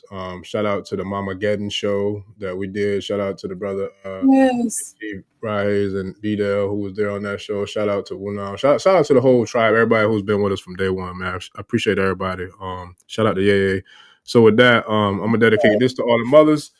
And yeah, man, shout out to Pac and Afeni Shakur, because I did put up a show also called The Tribute to the Mothers, Dear Mama, Tribute to Pac Yes, and his yes. mama. yeah, so that's real for us here. So with that, this piece right here was inspired by the mothers. It's called Goddess of the Universe. So I'll share this, and then we'll see y'all in the next episode, Tribe. But with that, thank you. I appreciate the man. It was an honor and a pleasure. Thank you. Yes. All right, here we go, family. Yes, give it to us. Let's hear it. Queen of the earth, goddess of the universe. It is you who God chose to bring life into this earth. You bring cosmic energy from the divine. Yes, it was you first.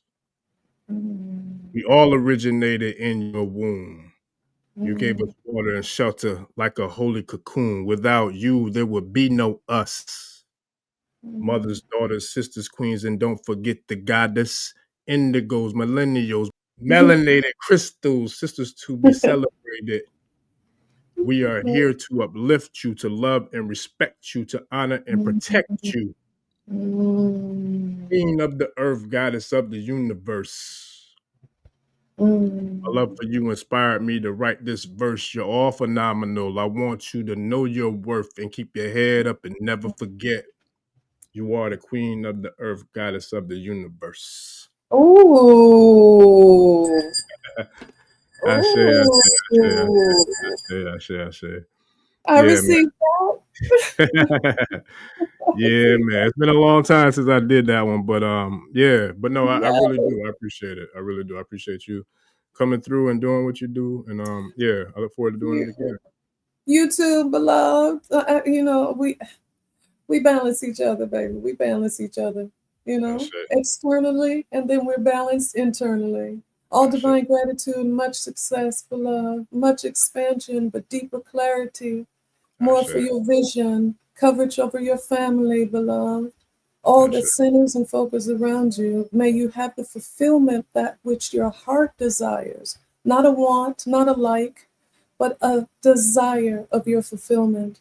And may you continue, and those that precede you and those that will absolutely listen and in tune with you, hear the very words that proceed off your mouth, your aura, your energy, and that they would know that they can do that too. I say ashe to you, divine masculine. May your dreams come true. You hear me? I love you. Te quiero mucho, beloved. Te quiero mucho. Ashe. Love you too, mama. Appreciate you, Tribe. I love all y'all too, man. I definitely appreciate the love. Thank you, love. Yeah, this was phenomenal, man. I definitely appreciate it, man. I look forward to doing it again. So me too. Thank you for tuning in, family. Please like, share, subscribe. We'll see y'all on the next episode. We are out. Peace. Odabo. Ẹni tó gbàgbé ilé ṣàpò ìyàpọ̀ tẹ́ǹtì ẹni takísà ní tàtàn bó bá padà sílé anítìjàkọ ẹja lọ pé eégún mo sí ẹni gbẹ́rẹ́ ìpàkọ́. Forsake not your ancestors and praise your